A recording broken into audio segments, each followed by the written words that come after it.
Today is Friday, May 12th, 2017. It is 8:34 a.m. and we are at the Doubletree Hotel in Anaheim, California. If I could have a quorum established, please, Christina. Good morning. Max Disposti? Aye. Here. The coffee hasn't kicked in yet. Plus, you got me by surprise, usually. I'm here, you can tell. Yes, thank you. Samara Ashley? I'm here. Dr. Leah Brew? Here. Renee Launer? Here. Dr. Christine Whitlisbach? Here. Deborah Brown? Here. Patricia Lock-Dawson? Here. Betty Conley? Here. Dr. Peter Chu? Here. Christina Wong? Here. Sarita Coley? Here. Karen Pines? Here. We have a quorum. Thank you. Okay, we'll start with introductions. Max, we'll start with you. Next time I'm going to be in the middle. And only because I know Max. you're here. Yeah. Max Disposti, public member. Good morning, Samara Ashley, public member. Dr. Leah Brew, LPCC member. Renee Launer, LCSW member. Christine Whitlisbach, public member. Spencer Walker, the board's legal counsel. Deborah Brown, public member. Kim Matson, Executive Officer for the Board. Patricia Lock-Dawson, public member. Betty Conley, LEP member. Peter Chu, public member. Christina Wong, LCSW member. Sarita Coley, LMFT member. Karen Pines, LMFT member. Steve Sodergren, Assistant Executive Officer of the Board. Roseanne Helms, Legislative Analyst for the Board. Thank you. Is there anyone from the public that would like to introduce themselves? Sure. Ben Kal-El, AMFT California. I can't hear that. It's okay. It's totally optional whether you want to or not. We're just offering. Good morning. Ben Caldwell, AMFT California. Dean Porter, California Association for LPCCs. Rebecca Gonzalez, National Association of Social Workers, California chapter. Janley Wong, NASW. Hi, Wendy Vittilage, licensed marriage family therapist and self-made advocate for tons of interns. Jerry Tyner, recent license for LMFT. Congratulations. Lauren Hooten, MFT intern. I'm Deborah House, and I'm an MFT intern and an LPCC intern. Oh, great. Wow. Good morning. I'm Phyllis Hall, and I'm an MFT intern as well. Good morning, Tehu Smythe, MFT intern. Good morning, Frederick Williams, MFT intern. It's truly nice to see a lot of the interns here. Thank you very much for coming. Yeah. We hope we entertain you a little bit. If any member of the public would like to speak to any of our agenda items, when you come up to speak, would you please reintroduce yourself for the record, and who you are, and if you represent an organization, and then do your presentation. Okay, we're going to move on to the chair report. There are 3, and so I'm going to, at this point, turn this over to Karen Pines. Sorry. Trying to turn off the microphone. I want to thank everyone for dressing up for me today. I've never seen you so spiffy. I've been a member of the board for 14 years. And I am at the end of a term, probably my last term, and my life is just a little more complicated now when you think that I'm counseling veterans with PTSD, and I want to expand that, and the board takes some of the time I have, so I'm giving it up. I'm going to move on. I'm also traveling. And I'm happy to say I have an excellent replacement potential she hasn't been appointed by the governor, but she's, her name is Vika Stout. She lives in Bakersfield in the Owens Valley, and we don't have any of those. She's been in LMFT for a long career. She recently retired from the school district there, but she's done many things. And she's processing her application as we speak. Has to make up a resume after 34 years. She will be a fine replacement, and she's very excited about that. So I hope it works out. It's been a pleasure serving with all of you, and I hope to come back in November to visit briefly for all the rigmarole that goes through leaving the state. And I think, well, we get feedback that this is an excellent board. Take things very seriously and look deeply into our issues and applicants, and I really respect that, and I'm going to miss you all. But thank you for being a great board for our professions. Thank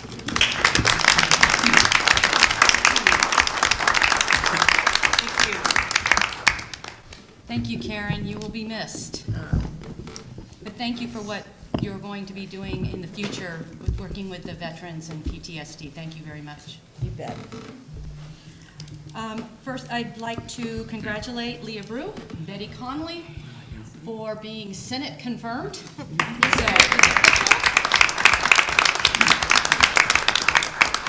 And now for the activities that members of the board have and the executive officer and staff have been involved in, I'm going to turn it over to Kim.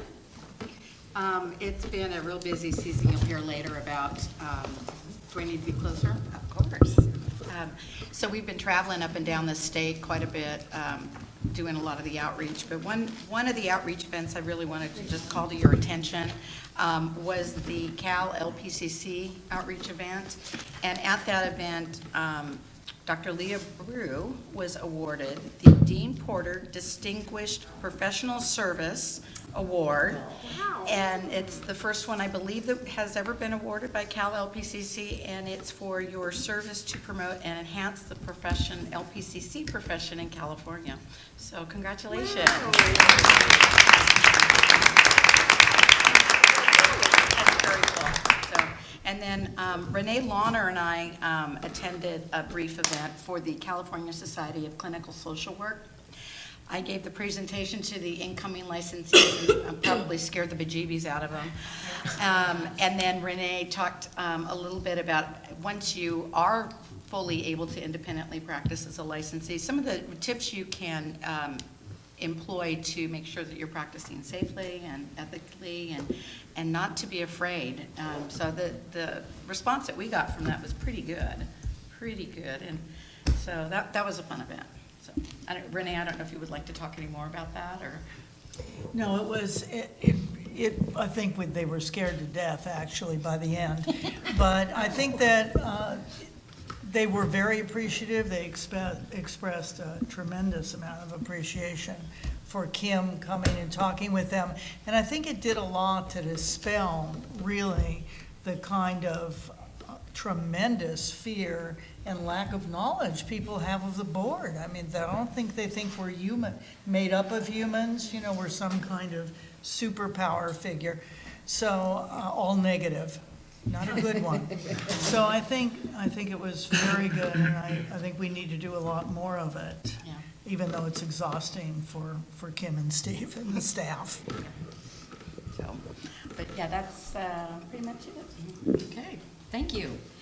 Moving on to the next item, we have the 2017 election of officers. What I'll do is I'll start with the chair, and then I will move on to the vice chair. So at this point, I'm going to open it up for nominations for chair.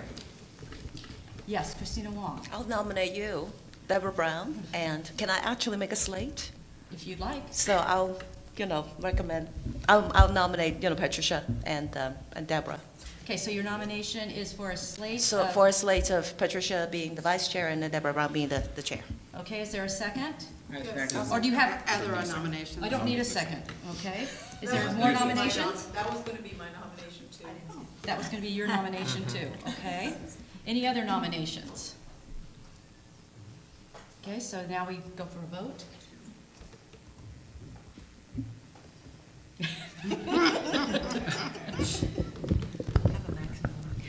Max Disposti, Aye. Samara Ashley, Okay, this is gonna be a long day, I can tell.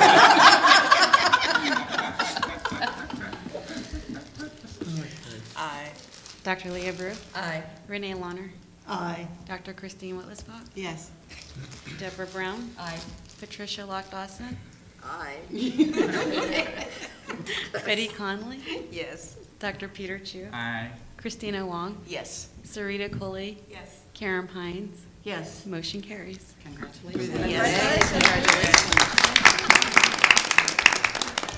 Thanks, everybody, for your confidence in us. That's very, very nice. Yes. So thank you. Thank you. Do you want to, I think I'm gonna, well, I could move this. Dr. Caldwell, would you be willing to go ahead of Dr. Olson Kennedy?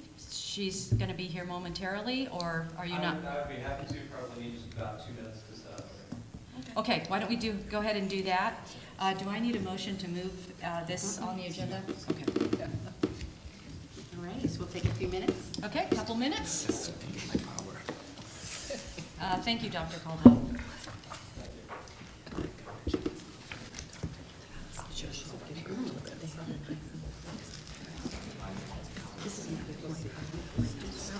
Nobody seems surprised. I think everybody knew I was. You told everyone. No, I didn't, I just told him. She just told me. No, I don't. Table, no, at lunch. Oh, you told me. Did I? Yeah, right. Oh, once you told her. Oh, Peter, I'm sorry. No, I did not tell you. Yeah, they were, I think they No.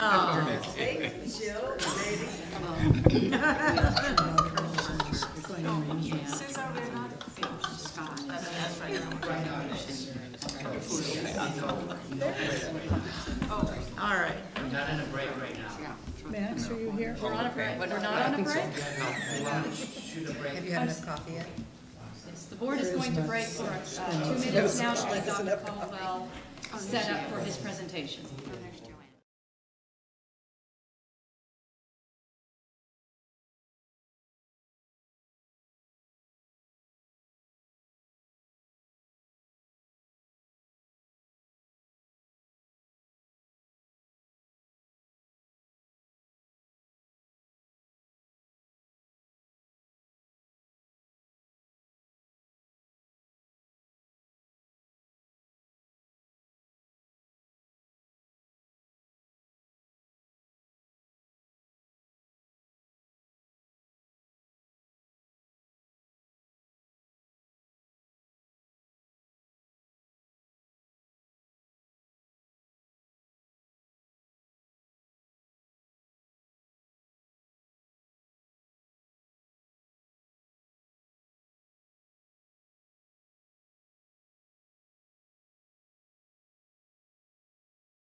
The Board of Behavioral Sciences has come to order again, and now our presentation by Dr. Caldwell.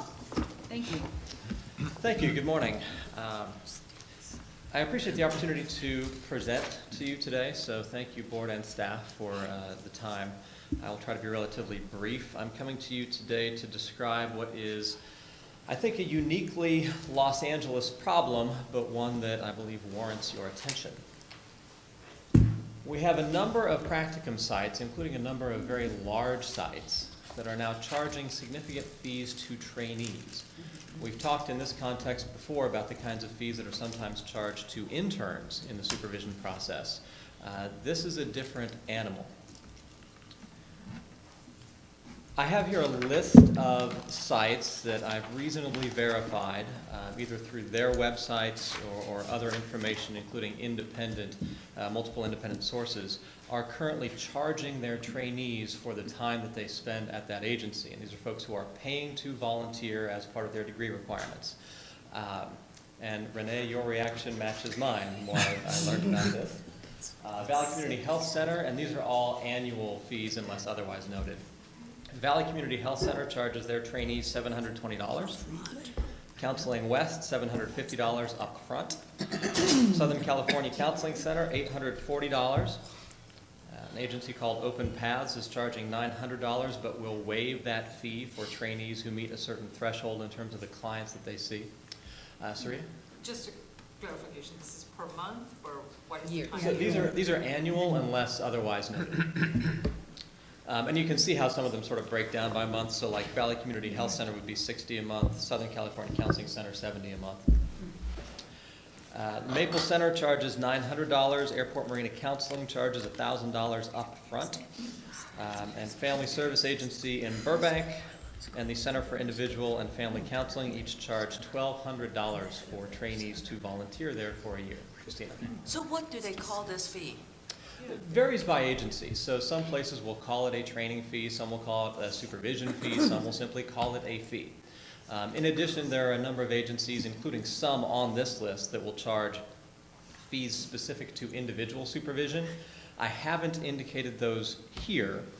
It also presents an issue because especially as COAMPT accreditation grows around Los Angeles, we have more COAMPT accredited programs that require individual supervision for their trainees.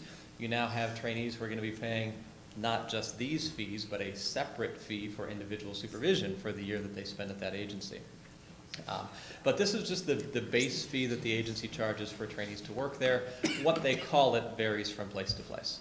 So are these for-profit organization? And also, you said that they're the large, sites. A number of these are larger So what are sites. the, kind of give me some,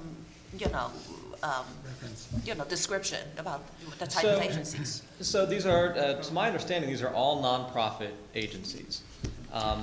Many of them are larger agencies that work with dozens of trainees and interns every year. So Southern California Counseling Center, for example, has been around for a long time, for decades. Their annual operating budget, I think, is in the neighborhood of $3 million. And they work with dozens of interns and trainees every single year. They are providing a great deal of community services. It's a large organization. Airport Marina Counseling has its own building, also relatively large as agencies go. Family Service Agency of Burbank, similar. Open Paths and Counseling West, as I understand it, those are smaller agencies, so you have some variability here in terms of size and scope, and also history as well. But these are all, to my knowledge, nonprofit settings. I can add that this is also happening in Orange County, not just LA County, because at our university, when they're starting to charge fees and we just pull them off of our list, we won't let our students go there. So they are all nonprofit agencies. Thank you. In conversations with other folks who place students around the state and around the country, it has come up that this is pretty uniquely a Los Angeles and Orange County issue. This is primarily in Southern California where we see this, and not in San Diego. So we're talking about sort of the larger LA metro area. I know of at least one Bay Area university that charges students to work in their university-owned clinics, but that's a little bit different. And I'll talk as I go here about why that's a different context when the university is charging the fee. But around the rest of the state, around the country, places that work with trainees don't charge the trainees to work there. I spent time talking with someone who was in charge of field placement for one of the larger online programs, placing students all over the country. And that person explained to me that they had never heard of this outside of Southern California. So somehow, some way, every other place in the country finds ways to make ends meet without charging their trainees to work there. Also, I mentioned the budget of Southern California Counseling Center. That's one example, and I actually have good reason to speak fondly of them. I'll come back to them a little bit later. But for all of these agencies, the fees that they charge seem to be very small portions of their operating budgets. If a site were to come back and say, well, we just couldn't keep our doors open were it not for charging $700 a year to a trainee, that's a tough case for them to actually make. I bring this to your attention today because while this does seem to be a Southern California issue, the practice is growing in the Los Angeles area and among nonprofits of various types around the country. In terms of the MFT trainee world, right now we're only seeing this in Southern California. But if you look at the larger context of nonprofit organizations, this is becoming an increasingly common practice. So I have here an article talking about the Kansas Humane Society, another one talking about San Diego Habitat for Humanity. This is widely seen as a way for nonprofits to recoup some of the costs that are involved with bringing on volunteers, training volunteers to work with them. But it also comes with some controversy. Nonprofits are aware that this restricts who can afford to volunteer for their organizations. It creates an income break between those who are serving an organization and those who the organization serves, when in a more ideal set of circumstances, you would have people from all kinds of backgrounds, all kinds of income brackets, serving the community in which we're all embedded. There is some debate about whether it is, as this headline suggests, asking too much, but the practice is growing in nonprofits around the country. There's been some academic research on actually whether this is a useful thing for the people who are volunteering. So some nonprofits suggest, well, if we have our volunteers pay to be part of our organization, it shows greater investment in the work that we do. It's a greater commitment to serving our mission. It's less likely that someone will, for example, start volunteering and then quit a week or two later, and then we have to pay to train somebody else and bring them on. And the research is mixed so far. This is one study that looked at people who were volunteering in a housing organization and paid $300 roughly to participate in about a week-long project. Obviously some meaningful differences from a typically year-long MFT traineeship, but still worthwhile for us to get some background on, do people actually feel a greater sense of investment when they have to pay to volunteer? About a third of the participants in this study said that actually paying the fee did enhance their appreciation of the volunteer experience and the work that the agency was doing. Roughly an equal proportion said the opposite, and an even greater percentage, and this includes people from all groups in terms of whether they personally thought it was helpful, an even greater percentage said that they believed that that stopped other people from volunteering. That they were aware that those fees actually made it harder to bring in new volunteers to the organization. Again, different from the MFT traineeship context, but still relevant. And research findings overall about this are mixed, but we know that nonprofits do struggle with costs of bringing on volunteers. If you have a nonprofit that is placing trainees in schools, for example, you have all the background checks and fingerprinting, all the stuff that goes along with that, where they have to figure out who's paying for what. You have to hire and pay your supervisors. It's seen as a way of recouping costs. It also does, as I've mentioned, impact the mix of people who are able to volunteer at a particular setting. Now, Leah, you were saying that at your university, if you find out that a particular placement site is charging its trainees, you pull them off the list. I think that's good practice. Many universities don't. Many universities take what is essentially a buyer beware approach and tell trainees, well, you're welcome to work at this site if you would like, just know that there's a fee there. You can also go to these other sites that don't charge fees.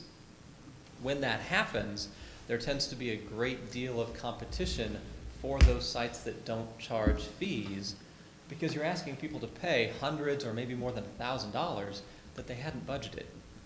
And we're talking about trainees who are often struggling with income and student loan debt issues anyway. There is an argument to be made that the fees are worthwhile.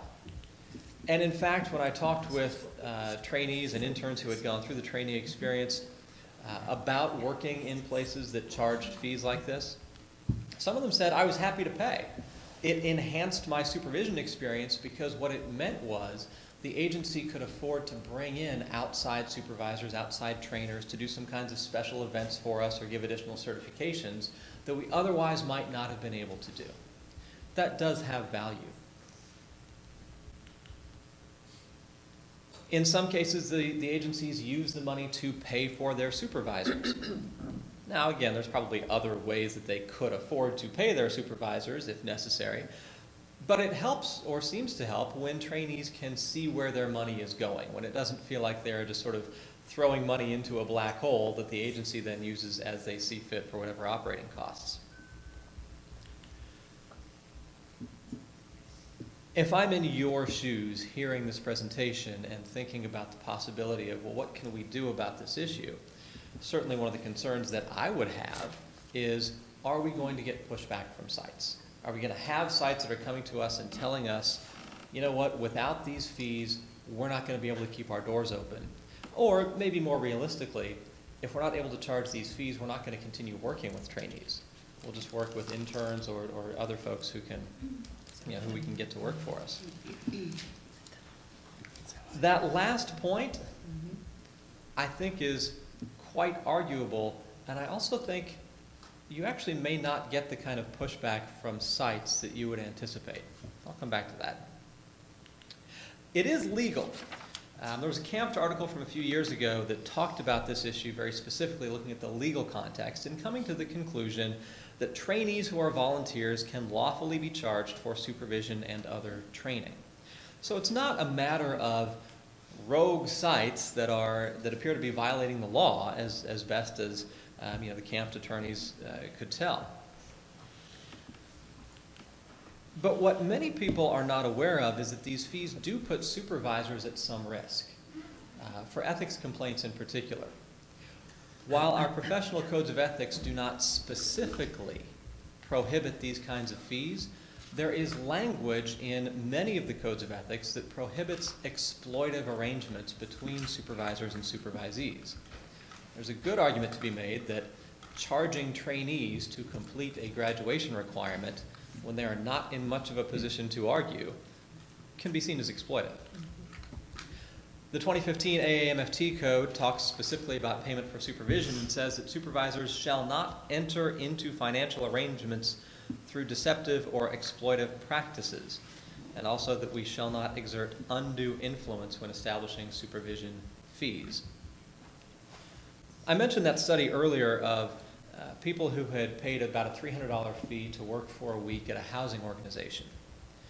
Part of the reason that is different from this context is that no one has to volunteer for that housing organization. Trainees do have to complete a traineeship in order to graduate.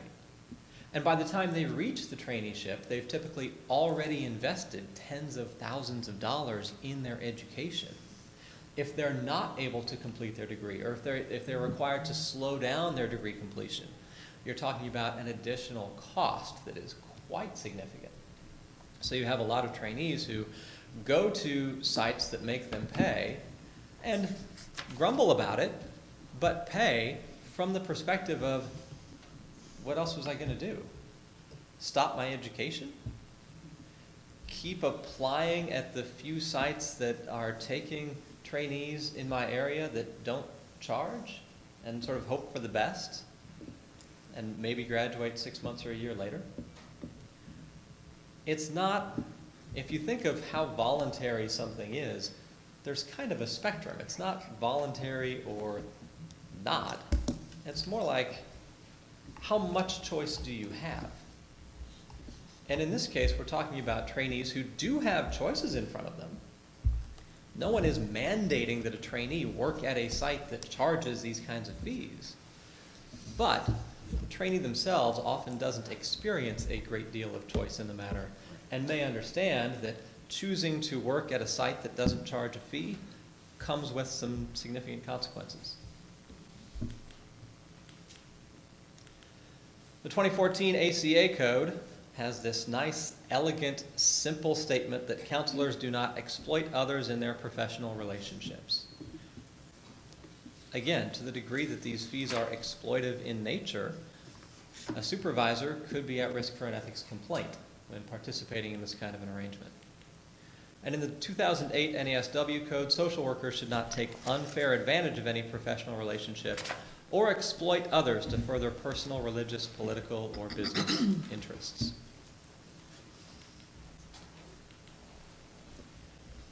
I mentioned earlier that this is different from a university training clinic. All the sites that I mentioned are separate, independent sites that are not part of a larger university. If you have a clinic that is on site as part of a university, part of what makes that different is that the fees that the university may charge a trainee to work there are disclosed up front, and students can get financial aid for those fees. That's very different from working at a training site where typically financial aid is not a possibility, and where those sites are typically, those fees are typically not disclosed at the beginning of the program. From a regulatory framework, universities have had to go a lot farther in terms of disclosing costs over the past few years and giving people a reasonable estimate of total cost of attending the program. No university that I am aware of includes in that estimate of costs how much it's going to cost you to work at your traineeship. Many of these agencies do have policies for fee waivers. A number of the folks I talked to said that, yeah, there's a policy, we don't know of it ever being actually applied. Now, I will say there's an exception to that, and that is Southern California Counseling Center, which will allow its volunteers to work in other kinds of roles for the agency. They've had people doing things like organizing their internal library in lieu of paying that fee. But in many cases, the trainees say, yeah, we think there's maybe a policy, but no one tells us how to use it. It's just sort of there in name only. And many of the folks who have paid these fees said, I didn't feel like I was in a place to challenge it. I certainly didn't feel like I was in a place to negotiate. It was a matter of, you either pay this fee or you don't work here. In the past couple of months, I've talked with a lot of folks about this, and I gathered a couple of quotes here just that I thought were meaningful and powerful. MFT trainee named Greg said, I work full time. I was barely making the $4,000 semester payments. He's talking about tuition. I couldn't imagine paying another additional $1,000 and still being able to pay rent and bills. His situation is by no means unique. Commenter on social media said that to think that students can easily avoid the traineeships that charge fees and obtain the necessary hours to graduate is incredibly short-sighted and misinformed. Again, we're talking about greater Los Angeles area. This is not the experience of people who live elsewhere in the state. But among people who live close to here, this is a very common experience. Before you move on, yeah. I just want to add one piece that one of the difficulties we have in our professions is there are a lot of underrepresented individuals who are needing services and want people who look like them. And so underrepresented students come to our programs, and they're the ones who can't pay these fees. The privileged students, probably not so much of an issue, but with our need statewide to be able to provide services to underrepresented groups, we have to have those students in our programs. And so they're the ones that get hurt again the most. So it's just, perpetuating institutionalized racism and discrimination. So thanks, I just wanted to add that piece. Thank you, yes. I have a clarifying question.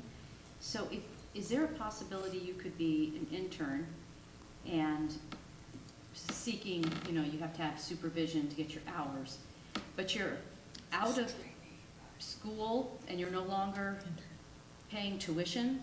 Is that, could that be and what I'm leading to is you could actually be paying on your student loans while you're trying to now go and get your supervision hours, and on top of that, they want to charge you even more, and you've already paid the tuition has been wrapped up in loans, but some of those are $400 to $600 a month just on the student loan.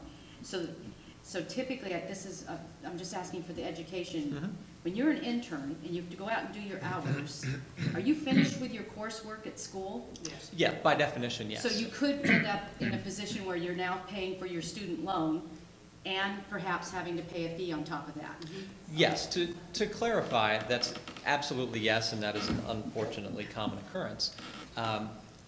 Here, we're talking about specifically traineeship, so when somebody is still within their degree program. The context is a little bit different when somebody is past their degree program, partly because they're no longer completing a graduation requirement. They are still working on a licensure requirement, so some of the same concerns are in place, but they have at least a little bit more freedom of movement once they're outside of the degree program. So here, I'm just talking specifically within the traineeship. Okay.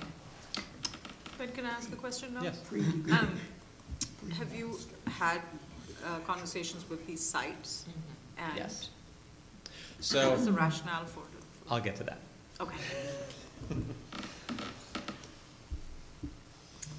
I try to put myself in your shoes in these kinds of discussions and think, well, okay, what are reasonable policy options? Because it's one thing to say, gosh, I wish that sites weren't doing this, and I understand the scope of the problem, but it's another thing to say, well, what can we as a licensing board do about that? You don't have direct jurisdiction over the sites. You don't want to put in something that's going to be punitive toward trainees. So how could you act in terms of policy? And I want to present to you actually a couple of different options that I think would serve the same end. I think the cleanest way to do this, the cleanest way to resolve this problem, to keep this practice from spreading, would be to prohibit direct payments from trainees to their sites for training or supervision that's required as part of the practicum. There are some meaningful benefits of doing it this way. One of those benefits is that the sites could still collect fees. So if they do push back and they say, well, without these fees, we can't keep our doors open, you wouldn't be stopping them from collecting fees. You'd be stopping them from collecting fees from the trainee. They could still go out, as they could right now, for that matter, they could still charge the universities. Now, that cost absolutely would be passed along from the university to the student, but again, it would come in under financial aid, and it would be disclosed at the beginning of the graduate program. It also changes the power dynamic when we talk about those fee discussions. Because if an agency has to collect those fees from the university and not from the trainee, universities are in a much better position to say no. And universities are in a much better position to say, where does that money go? Some of these sites will argue that they are using those fees to provide training that makes up for the shortfalls in graduate education. I would love for them to make that argument to the universities. Now, absolutely, there are shortfalls in graduate education. Every program has its strengths and its weaknesses. But I would love to see a university say to these sites, you are charging trainees for something that you say they're not getting from us. Tell us what it is so that they can get it from us, rather than charging that fee. Because what happens right now is if a traineeship, if a site requires that all their new trainees take a certain training because they feel like some graduate programs are weak in that area, well, that means that at least some of the people who are coming into that site and getting that training are getting redundant training because their program was good in that.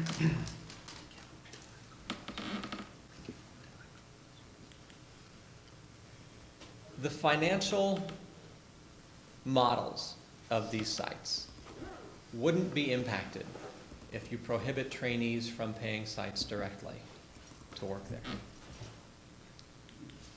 You would be supporting transparency and making sure that where students do have to pay, again, they can get financial aid. It's disclosed to them at the beginning of the process. And giving the universities the opportunity to push back against specific sites and say, we're going to tell our students to go elsewhere.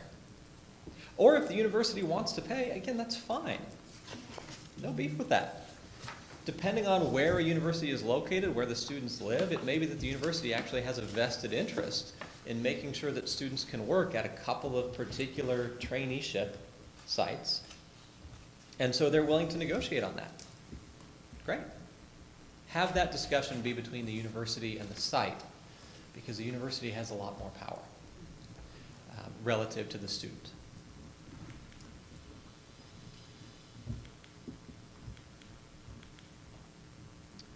Some other options would include legislation to define entering into or participating in an exploitive relationship with a supervisee as unprofessional conduct. To my knowledge, there is not a protection like that in the unprofessional conduct statutes now. I suppose it's arguable that if a supervision relationship were found to be exploitive, that it could be disciplined under general unprofessional conduct. But to put in a more specific rule may be helpful in at least getting supervisors to think twice before entering into an arrangement like this. Part of the difficulty with language like this, and I'll admit with the ethics language as well, is that it requires a finding that the fee charged to a trainee is exploitive in nature. There are good arguments on both sides of that question. So this is an imperfect solution, but it is an option. I also want to give you a third option that is, it's not on your slide set here, but that may be an improvement over this. You could consider a regulation on supervisors. I mean, your jurisdiction isn't over sites, and you don't want to be punitive toward trainees. You have clear jurisdiction over supervisors. And every supervisor who is supervising a trainee has to sign what's commonly referred to as a four-way contract. A contract between the trainee, the university, the supervisor, and the site. And that contract spells out everyone's rights and responsibilities. You could specifically prohibit supervisors from participating in a contract that requires trainees to directly pay the site or the supervisor.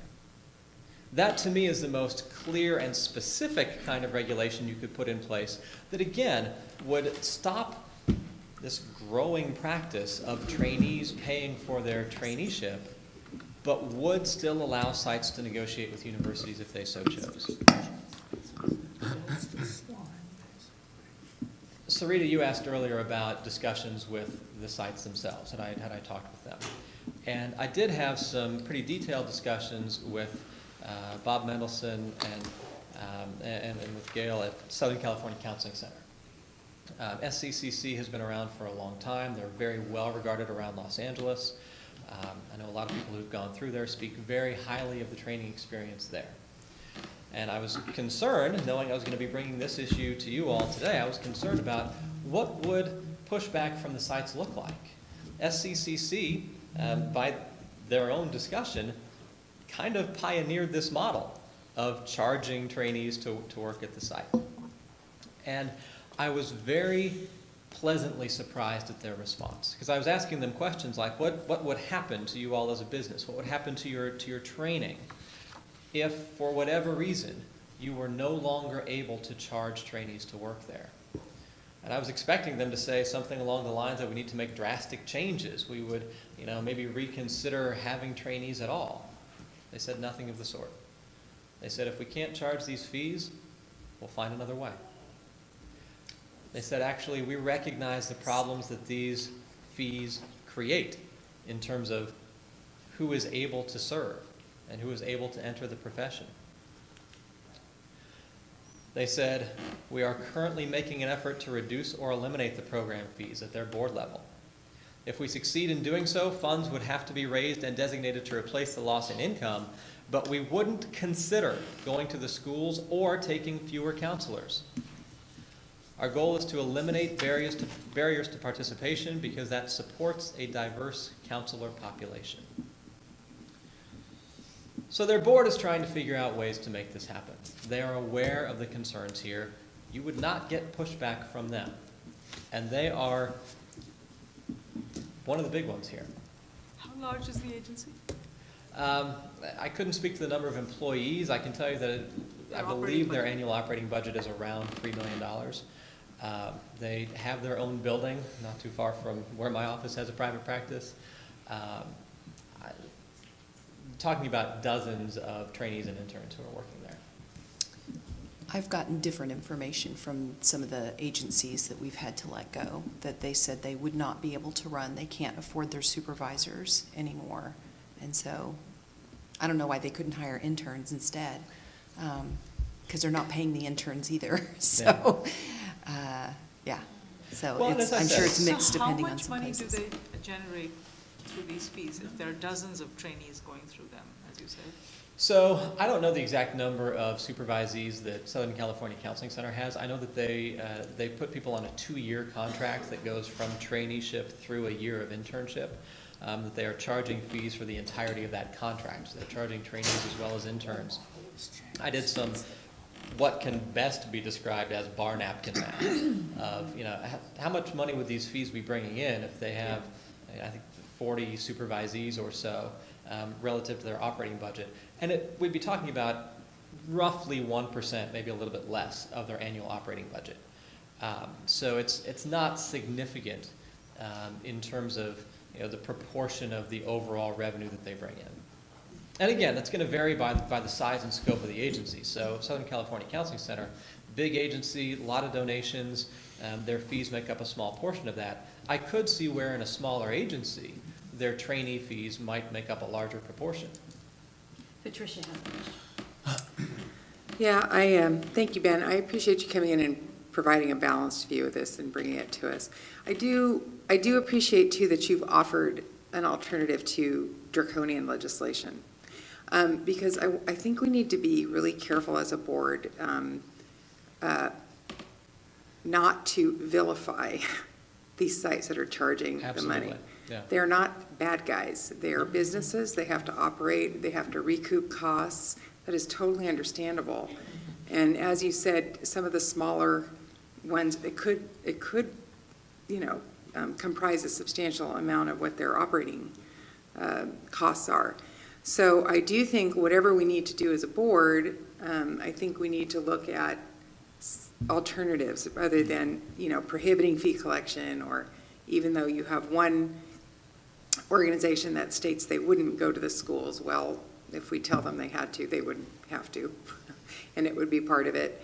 And I do think the option of having it through the universities really addresses the real issue here of affordability, access, financial aid, and transparency. And those are your real issues. It's not us to decide whether those places can or cannot collect fees to operate. That's their business. I think it's their, but I do think the folks we have to look out for are the trainees and how we can help them. So I just wanted to throw that out there. Thank you. Thank you. I have a question. It is clear to me that the whole model has changed in the last couple of decades or more since I was in school. In terms of the traineeship, agencies taking students, master's level students, was seen as a part of their education, was a way to keep good staff because there was stimulation, there was teaching, it was a give and take.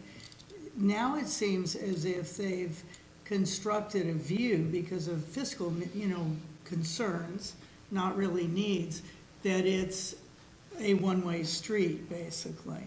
So I guess what I'm wondering, because it's not a one-way street at all, has any study been done in terms of what revenue is recouped from the students, from the trainees, because their services are billed for under the supervisors. They are not simply, they are generating income in many cases. No? I'm having the mental reaction that Leah's having physically. It depends on the site. It's a question. Some It's of a them, question. they're not they're not taking billing from Medi-Cal or anything else. They're actually, clients are paying $5 a session. Yeah. Okay, so there is no revenue, there's no revenue that they're generating? Well, again, it depends on the site. So you have sites that are doing various forms of sliding fee scales, and depending on their funding streams and grant funding and that kind of thing, maybe providing some services for free over here and then some services that are paid over here. I think you're going to see wide variability depending on the population that's served by a particular agency and, again, how they're funded. I'm not aware of any formal study in terms of how much revenue does a trainee bring back typically compared to what the expenses of taking on that trainee. Christine? Thank you. Then Max? So I just want to thank Patricia for verbalizing those thoughts, because I had the exact same thoughts, but you said them much more eloquently than I could have. So my question to you is, I know that you're from a university, and so clearly your university would probably be on board with the idea of the university paying the fees. Our profession is struggling with this exact same issue. So, and it's new for our profession. So my mind is just racing.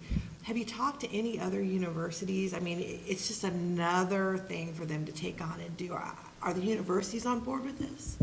Or do you think they would be, or what's your sense? So I think you're going to see variability among universities, Yeah. depending on sort of what the interests of the universities are. I've had the opportunity to work as core faculty for Alliant for many years and as adjunct for 3 or 4 other universities. And I see very different student populations, and I see very different interests being pursued by the different universities, and all of which are valid, but just are different. So I would imagine there would be some universities who would be fine with at least negotiating with some sites and maybe even trying to make some sites exclusive for their students in exchange for paying. Other universities that would take I want to be cautious with this word, but that would take almost a moral stance and say, we're not going to place our trainees at a place that requires us to pay for them to be there. It's just going to depend on the university and what their particular motives are. But they still would have to place their students, so they'd have to find other places. So it would still work out. Yeah. Yeah. And I mean, part of the concern here is, I gave you a list of about 9 or 10 sites. That is enough to have an impact on the Los Angeles market when people are looking for traineeships and really wrestling with the question. Yeah. Some of those sites, from what I've been told, have either implemented their fees fairly recently or raised their fees by significant degrees over the past few years. So the concern is what happens if this practice becomes the norm. And I would hope that there would be action the board could take that would prevent that from becoming the norm, because once it is normal, then it changes the equation. Right. No, I completely understand. But I do just want to echo what Patricia said. There are costs associated with with businesses taking on trainees. So, and I've had various roles for nonprofit agencies of different kinds that work with trainees and interns, and I'm mindful of that, and I appreciate, Patricia, what you were saying. We're not talking about bad agencies here. Exactly. We're talking about agencies that are trying to find ways to generate revenue, that are trying to make up for, in many cases, costs that they genuinely experience for bringing in supervisors, bringing in certification programs, and trying to create as positive of a training experience as they possibly can. No mustache twirling villains here, but we want to protect the trainees from an expense that they have not anticipated and often have great difficulty in affording. Yep, totally agree. Max? Can Leah would like to make a real short comment just because she's at a university? Yeah, so in the CSUs, we are talking about it, and in the counseling profession, we're talking about it. And we're even looking at trying to change the ethical codes to make it unethical for trainees to be charged for supervision. We just find that, like, I understand that agencies need to find funding. They can do that with interns. They don't need to do that with trainees. Thank you, Leah. Max? Thank you, Ben. Thanks for advocating. I'm actually, I do run a nonprofit, and it's a small agency. I don't have a big budget, but I do not charge for anything. Actually, I feel blessed every time someone applies because it's an opportunity for us to serve more people. By any means, I don't want to generalize my experience because every nonprofit is really different. They have different sources of revenue, and funding on mental health has been slashed around I don't get any money from the county, just to give you an idea. But I do feel strongly about this in terms of not charging part of it, and even for the reasons that Leah was addressing, because to me, it creates an elite of people that can actually do that. My interns, I know their circumstances that are financially charged for everything. If I could pay them, I would, honestly, because they bring a service we do invest in training. Obviously, I have overhead that I try to cover through grants and fundraising and things like that, but it's not always that easy. So at the same time, I'm concerned about that. But to me, possible lack of access to education and creating an elite of people that can afford to do this and not afford to do this. In my specific case, by running an LGBT center, I have people specifically looking for that kind of training, which is not very common. So that explains why I have a lot of interns coming from Los Angeles now. I didn't know that. Because I said, wow, how do they know about us? I mean, we're just and I'm definitely happy to, I think though at the same time, I think we need to look into the possibility. I'm not sure if the charging, when you talk about the third solution that wasn't included in your slides about the relationship with the supervision, so because it's fairly new, I'm sure there's no research. I don't know, in my case it wouldn't work for research, just to let you know, as a nonprofit, it's kind of weird agreement. The interns comes in, they bring their own supervision, I do pay for it. There is not a direct contract. It's the relationship between the two of them. I give them the freedom to find their own supervision, and then I contract with them in a different way. So there's a lot of nonprofit that do that. So at that point, I have not, as a provider, I will have not a jurisdiction, so to speak, on what the relationship is about. And if I may, that sounds like Please. You're talking about internship, like post-degree?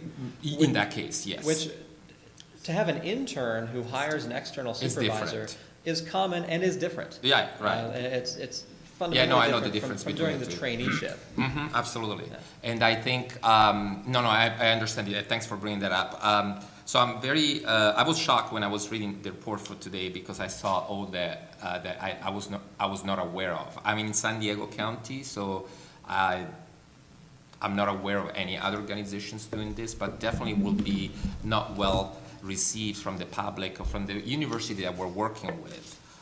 So I appreciate definitely that whatever the direction will be to investigate more in the opportunities as a board, what is our jurisdictions, what we can do or not do. I think this board is pretty open to look into that because definitely very important to address. So thank you. Okay. Thanks for Karen, then Sarita, and then Christina.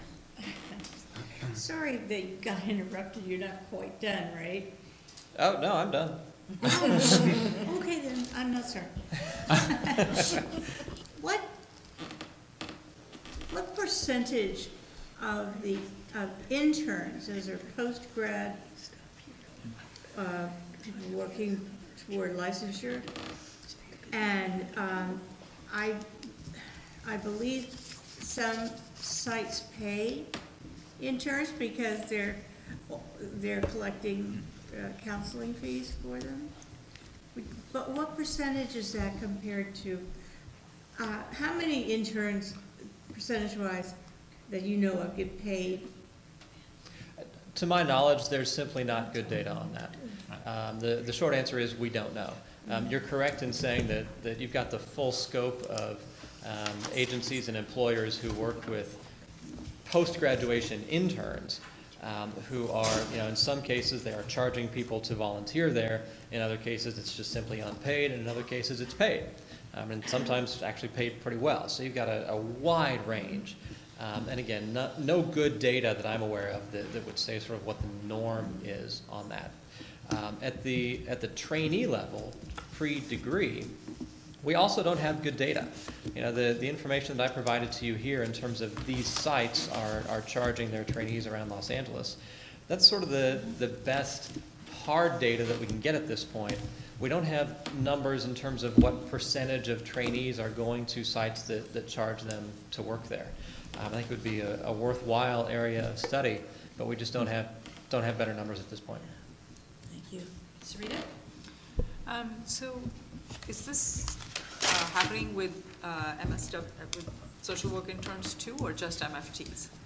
That's a great question. It's not one that I have an answer to. I don't know. Okay. No.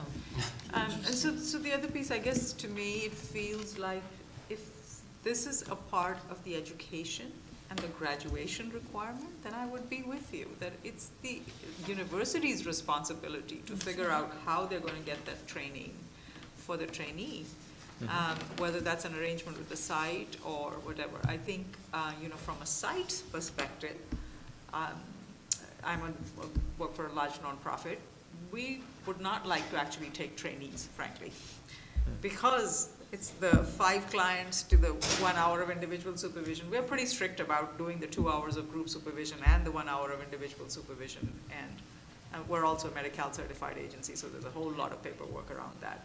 But the trainees, A, don't have that much experience, and B, they require a lot more than those 3 hours of supervision a week as well. Sure. So there's a lot of contact with mentors, with other people, and dropping in on the supervisor, even other than, because everybody's on the same side. We don't have any outside contractor kind of thing. So there's a lot of costs associated for the agencies to do that. And I fear that if that was the direction that we were going to take it, then your trainee sites would just dry up. Well, It's and again, really going to be hard. that's part of the reason why. You don't think so? I appreciate that. I think it's part of the reason why it would be perhaps short-sighted to just flatly say there can't be trainee fees. But instead, it would be better to allow for, as you were saying, those discussions to happen between the site and the university, so that the financial model of the site doesn't need to be disrupted. Now, I will say, in all credit to you all as a board, some of the changes in supervision regulations, including things like allowing triadic supervision to count as individual, those are things that I would hope would reduce the cost burden on sites for taking trainees. And it's a meaningful burden. And so I understand what you're saying about kind of how much is involved in taking on trainees at that level. Yeah. I just like to say we have another guest speaker who is diligently waiting to speak. So if I could limit our questions to clarifying questions that have not been asked, and for those people who have not gotten to speak yet. Okay. So can I talk? Since I had my turn. I did ask clarifying question before. Okay. So I do supervise social work intern, and my agency and myself would never charge them. I've never heard of it, for the social work profession. And you mentioned about, the agency have the trainee sign the 2 years contract. And it seems to me, is that accurate? That was at one particular Just site, one, okay. Where they do a contract that spans as I understand it, they do a contract that spans the traineeship and a year of internship. I don't believe that is common, but I know that's the practice at one site. I guess that would clarify my next question. It's, when the site started to charge fee, and they know that students, they're taking a risk that the student can or cannot afford paying for it. So, and then, it just, I cannot stop but thinking, the supply of the internship or the traineeship, right? So if there are plenty of them out there, then they will be competing, with all the other sites. So I am wondering, whether it's, because of the demand and supply, there are too many trainees out there looking for internship, and the sites think that, they can afford, getting their fee up, and and they will not have the problem of finding trainees, or whether it's just kind of like a random thing, it's just a world trend that So, do you have any insight, any understanding about that? I don't know that I have useful knowledge there. It would all be speculation on my part. We certainly have a lot of MFT and counseling programs in the Los Angeles area. So it seems that the sites that do charge these fees don't particularly have difficulty filling their slots. But beyond that, in terms of the agency's sort of state of mind, I don't know. Thank you. Peter, did you have anything? Thank to you. add? No, actually, I would like to thank Ben to bring this issue to our attention. Actually, I would like to suggest the board direct the executive officer to look into it and bring back the recommendation, whether in the form of legislation to deal with it or some other form, then I would appreciate it. Okay. Can I just add to that? Pardon? Can I just add to that? I'd like to say that in my curiosity here would be to look at the university stakeholders as well and include them in the conversation. That's my. Okay, so what I'm hearing is to direct staff to work with Dr. Caldwell, gather some data, and bring a report back to us at the August meeting. Is that doable, Dr. Caldwell? Work Sure. with the executive officer and their staff? Sure. Yes, Patricia? So I think we've talked about a number of different issues here, so I think it's really incumbent on staff to do some really hardcore data collection and study so that we know what we're discussing when we come back. And I think one I think we need is the estimated costs incurred per trainee. I think we really need to know what those real costs are. I think we need to clearly identify the issues to be addressed. Is it transparency? If it is a requirement of the degree, then why isn't it going through tuition?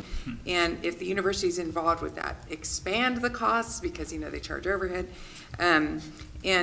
Also the question of access, equity, and diversity and providing that. So those are things that I really want to see staff answer, okay? And then also I want to be clear that there should be some recommendation about options, just like Ben was suggesting. Instead of just a discussion. Right, instead of just a report. Right, and that's what the last thing I was going to say was that if staff could bring back other alternatives to address the issues once they are identified. I mean, as I've mentioned, we've talked about a lot of different issues, so I think we need to be clear on what issues we're trying to address with whatever action we take. If it is acceptable to the board and to staff, I wonder if it might be preferable to come back with this report and recommendations at the fall meeting rather than the August meeting, simply because my wife's having a baby at the end of June. So I'll be a little bit less available for a while. But then also, if we're trying to gather data from universities, that may be more difficult over the summer. I think more is going to be better if we're looking at making any kind of decisions or recommendations. I was going to ask, and I'm not having a baby, no, but the fall too, given, the breadth of the data collection that we have to do, because I want to talk to, get something from agencies as well as the schools. Schools are coming, so the fall would be preferable from a staff perspective. Okay? Okay. Thank you very much for coming. This is Thank you. I really appreciate your openness and responsiveness and your desire to protect trainees without demonizing anybody here. So thank you very much. Thanks, Ben. Thank you. Okay, we're going to take a quick 10-minute break, and so our next presenter can set up.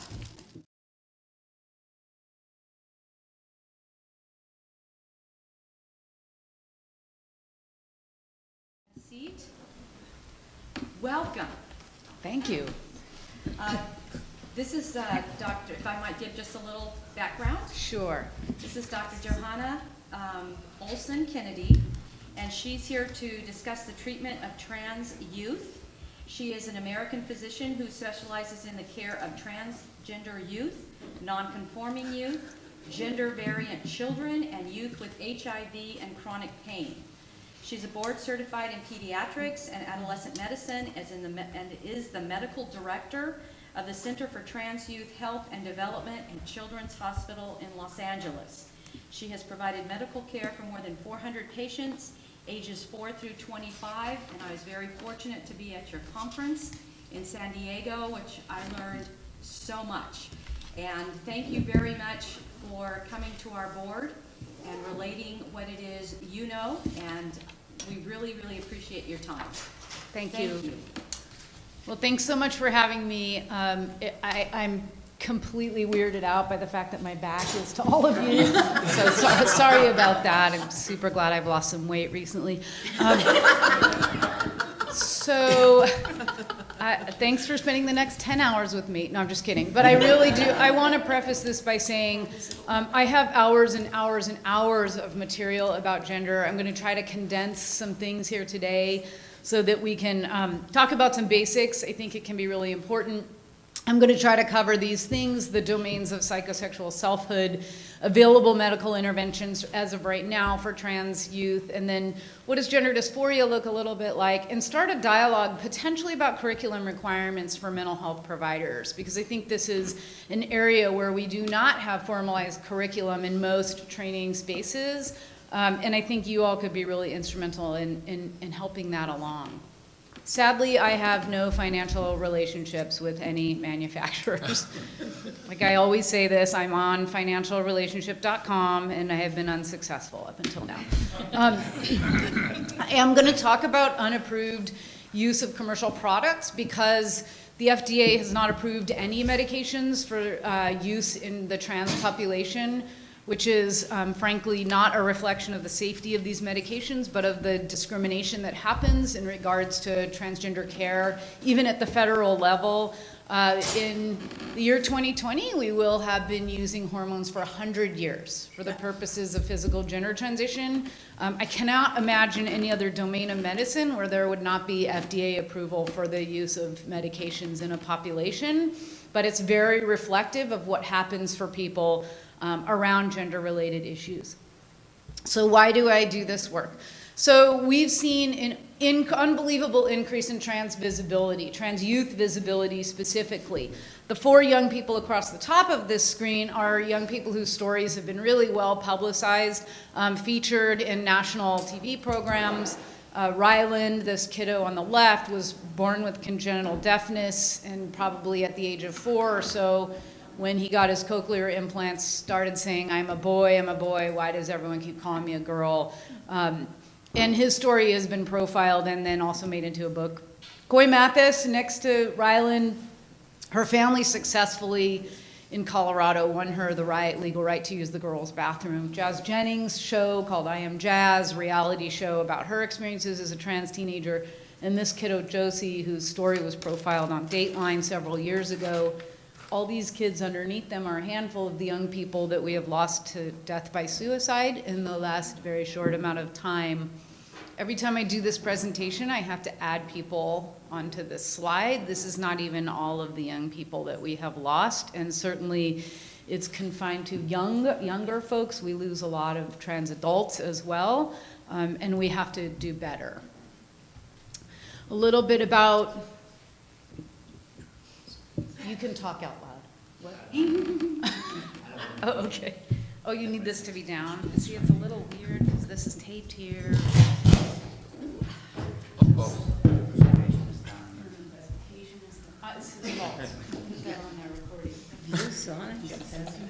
No, that's. Got it.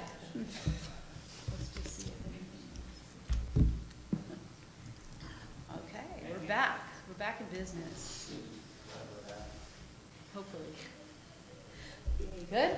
Okay, so I need to update my bio because we have 875 kids in the program now. Wow. So we started tracking to see how many young people we were putting into our center each year. You can see that in 2016, just under 250 new young people into the program. We have between 5 and 7 new trans kids every week that we see at our center. So it's a very rapid pace, and we have people coming from all over the country for services, primarily related to the fact that there is not adequate care for these young people. The demand far outpaces the available care.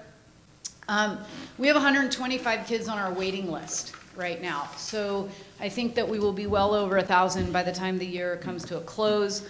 Just some other things that I think are interesting. You can see in the purplish color, those are our trans feminine kids. In the beginning, there was sort of an equal split. You can see that over time, our trans masculine young people have far outpaced our trans feminine young people, and then we're seeing the emergence of kids coming in with non-binary or endorsing non-binary identities. Doctor? Yeah. I'm sorry, for... Yes, we're going to talk about what all these words are. Is that what you were going to ask me? Okay. So that's a great segue into talking about or creating for you some basic lexicon. The language of gender is a moving target. It's very dynamic, and because it's primarily defined by young people, it's even more dynamic. And so you can be totally tapped in, and then the next month the kids are like, that's so April. So being mindful and keeping up with this is really an interesting task. So most of this stuff happens with your assigned sex at birth, right? So when we're born, we get a gender marker of male or female. It's primarily related to your genital anatomy. Sometimes we have information from chromosomal analysis or ultrasound, but really it's primarily related to the presence or absence of a penis. If you have a penis, you get a male sex marker. If you don't, you get a female sex marker. Interesting to note that we don't check for vaginas. We're not that interested in them, really. We construct a lot of our society around penises. So this is a good place to say that I actually talk a lot about genitals, so if you're on the wrong flight, get on a different plane. So sometimes kids, are born with intersex conditions or disorders and differences of sex development. They have ambiguous genitals. There isn't certainty. We're not going to be talking about those kids because there's some overlap with the trans population, but this is another several hours of discussion. So then what is our gender identity? It's really our internal or basic sense of being male, female, neither, both, something else entirely, as experienced in self-awareness and behavior. So this is going to be a point that I'm going to come back to a lot because it's a point of a lot of confusion.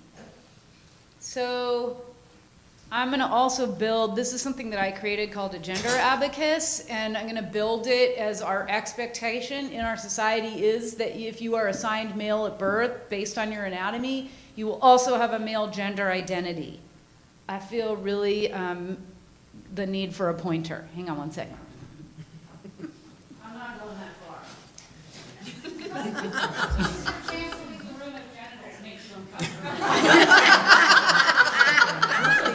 See how much time I gave you there? Just get that. All right. Gender expression. Gender expression is the way that we act to communicate our gender in a given culture. So it's like how we want to wear our gender identity. What do we want to tell the world about our gender with our clothing, with our hair, with our speaking with our hands? Do we end our sentences with an upswing? Do we not? How do we perform our gender in the society? We all have this, whether we're trans or not, right? So we all have gender expression ideas, and we make decisions about them. Most of us do it subconsciously. So I love Emanuel Herman in 1910 wrote this: clothing is the unconscious language of the spirit and clearly expresses itself all the more when the tongue is condemned to silence. So you have to remember in the late 1800s and early 1900s, the only way that people could really do their gender was through their clothes and their occupation. Right? And so, so when you hear and read, I'm really, really interested in history and historical accountings of trans lives. And when you read the history of this, you really get the sense of, the way that people did their gender, especially if it was different than their assigned sex at birth, was through their clothing. And this is problematic because there were laws called impersonation laws. And I don't know if folks know about those, but impersonation laws were enacted because people who wanted to try and evade taxes would dress up like Native Americans. So when the police came by and tried to collect taxes or whatever, whoever it was that was collecting taxes at the time, this would be an impersonation law infraction, right? So the sad thing about that, there's just so much wrong with that, but the piece that taps into the trans community is that you could be arrested if you appeared to be a man in women's clothing primarily, or a woman in men's clothing. And so impersonation laws, so people all the time would say, why is it so important for people to wear dresses? Why is it so important for people? What is the clothing piece, right? This got people knotted up for a very long time. And I love that Emmanuel Herman writes this because he's talking about gender expression and how important it is for us to be seen and witnessed in the world as our true selves. So our expectation in this society is that if you have a male sex assignment at birth, you will have a male gender identity, and of course you will want to express that in a masculine way. And if you're not certain how to do that, we are really happy to help you from a very, very young age, right? So if you're assigned male, then you, seriously, I think this is a joke, but I actually don't know what this is, and it's not because I'm a girl. I just don't know what that is. It's like a lawnmower or something. I don't know. But if I was a boy, I'd probably know. And then you're supposed to dress like this, right? Those are your acceptable clothes. And if you're a girl, get your bake on, right? To keep your man happy. And then wear those things, which are utterly stupid clothing. That's like the dress you pay $12 for and then $1,000 in dry cleaning over its lifespan. You can't put it in the laundry because it will disintegrate.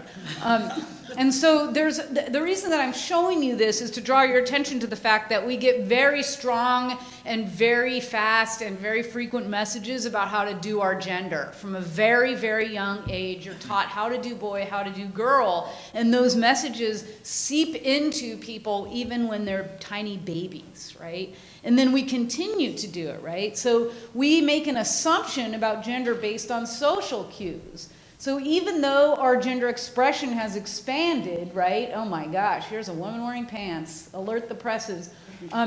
Here's a man-appearing person with what might be misconstrued as a handbag. But there's clearly things about these humans that would lead you to believe that they are men or women, right? It's also important to note that there are physiologic cues about humans that lead us to make assumptions about their gender, and they're based on facial structure, body structure, stature, the deepness of the voice, the presence or absence of an Adam's apple. You can just see in faces, XY people, most men have a more prominent brow. You can see this, right? It comes over more, and then the eyes are more appearing to be deeper set. In general, chins are longer. There's more angularity of the jaw. I'm showing you all this because many trans women want facial feminization. It becomes a really critical thing for them because people are pulsing and making assumptions about their gender from their physiologic appearance of their face specifically. So I put sexual and romantic attraction in here because it is the most commonly conflated part of our psychosexual selves with gender identity. There is a misconception that if you are trans, you are gay. And maybe you are, but that is not a 100% accurate representation of what's happening for people. So what your body has, who you are, how you want that to look, and who you want to get with. That's the easiest way for me to explain these things. In our heteronormative, cisgender normative model, and I'll go over what that means in a minute. If you are assigned male at birth, you're expected to have a male gender identity. You expected that you will want to express that in a masculine way, and that you will naturally be attracted to sexually and romantically to women or girls. Okay, so this is the same environment that little kids grow up in, whether they're trans or not trans. This is really important because when we talk about gender identity development being different in gender nonconforming kids, this is why, because this is the environment that they're raised in. So what we're talking about primarily are people who have a gender identity that is different than their assigned sex at birth. Now, does that mean in all cases, if you're assigned female, that all of these 10 beads are pushed over at male? No, absolutely not. That's why there's 10 beads in 10 spaces, right? So when I use this, I have a giant 5-foot wooden abacus in my office, and kids will put these beads all over the place. But primarily what we're talking about is an overarching idea that your gender identity is different than your assigned sex at birth. Does that make sense? Okay. So language, like I said, is really critical, and for a very, very long time, the way that we talked about trans experience was real woman, trans woman. right? Obviously that's problematic because that means if you're trans, you're not real, you're fake, you're surreal. There's a whole lot of other ways that you can interpret that language. So then people in a gracious move went to biological woman, trans woman, right? And then the brain studies came out. And now people are like, oh my gosh, that's not an accurate representation. And then people went to natal woman. And so I think that we've landed here, and I'm not sure this is going to be where we stay. In fact, I'm certain it's not. But this word cisgender comes from chemistry. Sorry to traumatize folks who went through chemistry. But a cis molecule, right, it's adjacent, aligned. So if you are assigned male at birth, you identify as male. If you're assigned female at birth, you identify as female, woman, girl. Trans, across. If you're assigned male at birth, you identify as female, girl, woman, or somewhere on the trans feminine spectrum. So trans woman, trans feminine, trans girl, like people have lots and lots of different ways to talk about this. If you are assigned female, you identify as male or somewhere on the trans masculine spectrum. Okay, so this is really confusing because when you historically read any stuff earlier than about the 1990s, people talk about trans women as transsexual men. Right? So that's really confusing and it's inaccurate because they're not men, they're women. So just so you know when you're reading, it can be really a confusing process. All right, so it's important, and I'm going to go loop back to this idea of these information that we get from this assigned sex at birth. So we start to gender other people at a very, very, very early age, right? Like as soon as we can, really, we start to gender people. And this is, so I do tell stories. If you've heard this story, forgive me, but I think it's so valuable. It was such a valuable lesson for me. Just a little background about my nerdy self. I was raised without a TV. I didn't have any media knowledge about TV or TV anything until really rather recently. And in 2007, I was pregnant in my 3rd trimester, and a young person in my practice got asked to do some media. And he said, oh, I'm not doing it without Dr. Olson. And so I got a call, and it was like, hi, this is the producer from 2020, and we want to fly you out to New York to do an interview with Barbara Walters. And I was super cranky because I was in my 3rd trimester. And I was like, I don't know what 2020 is, and I don't know who this Barbara person is, but how rude. And so awkward. And then like, I'm not flying out to New York, doesn't she know? I'm in my 3rd trimester, blah, blah, blah. So they're like, okay. And they flew producer out to our center. And we set the conference room up like a studio and stuff. And I was in a bad mood because I knew they were going to do this for 8 hours and it's going to disrupt my clinic and everything. And I was super pregnant. And so the producer comes in and he says, what are you having? And I was like, a baby. Right? And so he was like, yeah, but I mean, is it a boy or a girl? And I was like, oh my God, I don't think you understand my work. What? And so, and this went on, and like over the course of the 6 hours that we were filming, he must have asked me like 11, 12, 15 times, what are you having again? I kept saying a baby, and then this just went on, and finally at the end I was like puppies because I was so annoyed. But what it taught me, the important lesson that it taught me was that this other person could not close the loop on my unborn child. So this tiny human who had not even made an appearance in the world yet, this person needed to make stories about my unborn human based on their chromosomes or the presence or absence of a penis. And that was so important for me because it made me realize that when we categorize, right, when we're young, we make sense of the world through categories, right? When you look at like Montessori programs, I remember when I was in Montessori, this was a very long time ago, but what I do remember is like, oh, put all the yellow things together, put all the fuzzy things together, put the hot things together, cold things together, and we learn to categorize to make sense and order. And if we don't think about gender, which is the first thing we think about when we talk about people, right? We rarely say, you know, oh, who are you talking about? Well, I'm talking about the person in the white shirt that has like short hair, and that's not what we do. We say that man or woman, right? That's the first way. And so this is very much an important thing because Parents do this. Parents do this, family members do this, and why do we do this, right? We do this because of this, right? So your nursery looks like this for exactly one day before your child actually comes into the world. If they have XX chromosomes, you put them in this kind of room. And if they have a penis or XY chromosomes, you put them in a CEO's office.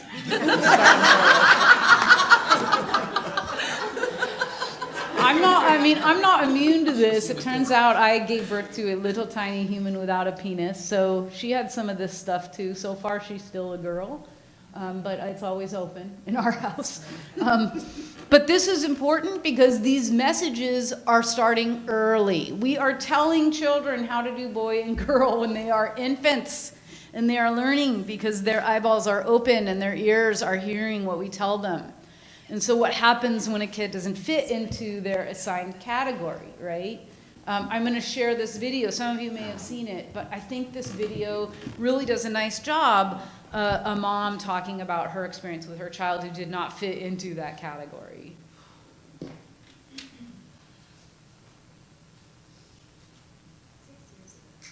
gave birth to my first and only child.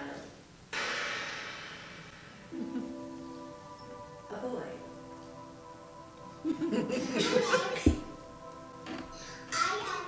38. I'm 29, and I live on you. When he was 2 years old, my son began insisting on wearing only pink clothes, preferably ones with lots of sparkles and ruffles on them.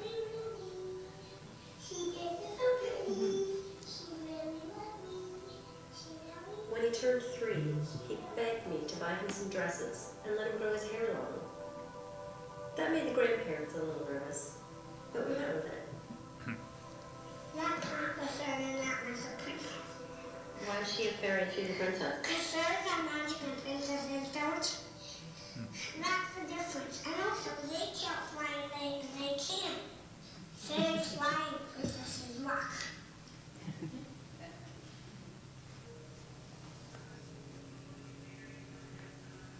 And then one day, in a conversation that I kind of knew was coming, but it still knocked the wind out of me, my child told me that he was actually a girl, not a boy. He looked me in the eyes and told me something had gone wrong in my tummy that made him come out as a boy instead of a girl. He wanted me to put him back. He begged me to put him back, to fix this mistake. He was 3 years old.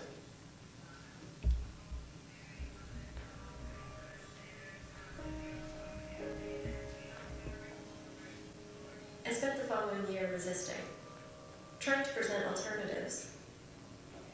I told my child over and over again that he could continue to be a boy and play with all the Barbies he wanted and wear whatever he liked, dresses, skirts, all the sparkles money could buy. But my child said no. Absolutely not. She was a girl. What are your favorite things to play with? My princess things. Your princess things? Why do you like princesses so much? I just kind of do.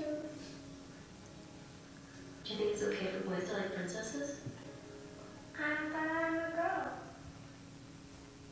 After 12 long months of making both myself and my child miserable, I finally let my little boy go.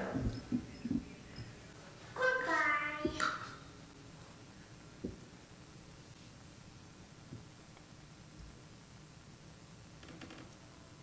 Hello, now let's do it. Twinkle, twinkle, little star. We switched to female pronouns and told our family and friends that she was a girl now. She wanted a new name. A girl name. At first, she picked Rainbow. I was relieved when she changed her mind and named herself after her aunt. So now I have a girl. Talk about princesses. A daughter. Actually, I need to hear about how spaceships fly. A really happy daughter.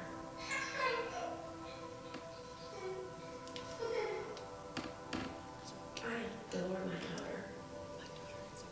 But sometimes I look at photos of my baby boy, and I miss him so much. This probably sounds crazy, but sometimes I wonder where he is. It's like he was a dream I had one night, and then the morning came, and I woke up, and he was gone. And now there's this little girl in his place, telling me that the boy was just a dream, just something I imagined. As far as she is concerned, there never was a boy.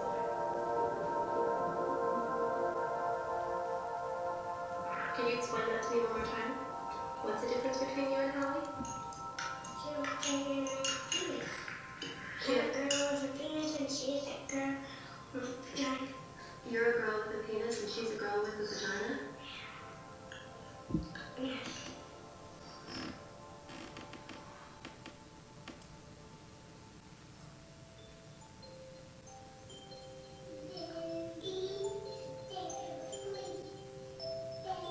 So now that I have a daughter instead of a son, what does this actually mean for her? And for me as her mother? Other than letting her wear pretty dresses and using different pronouns, what has actually changed? What does this newly minted girl need to know? What do I need to teach her about how to be a girl? A girl alien does all the work. Do I even know how to be a girl? The girls also have blue and purple spots.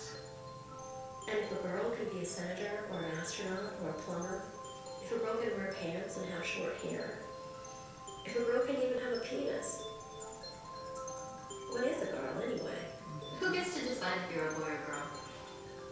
Me.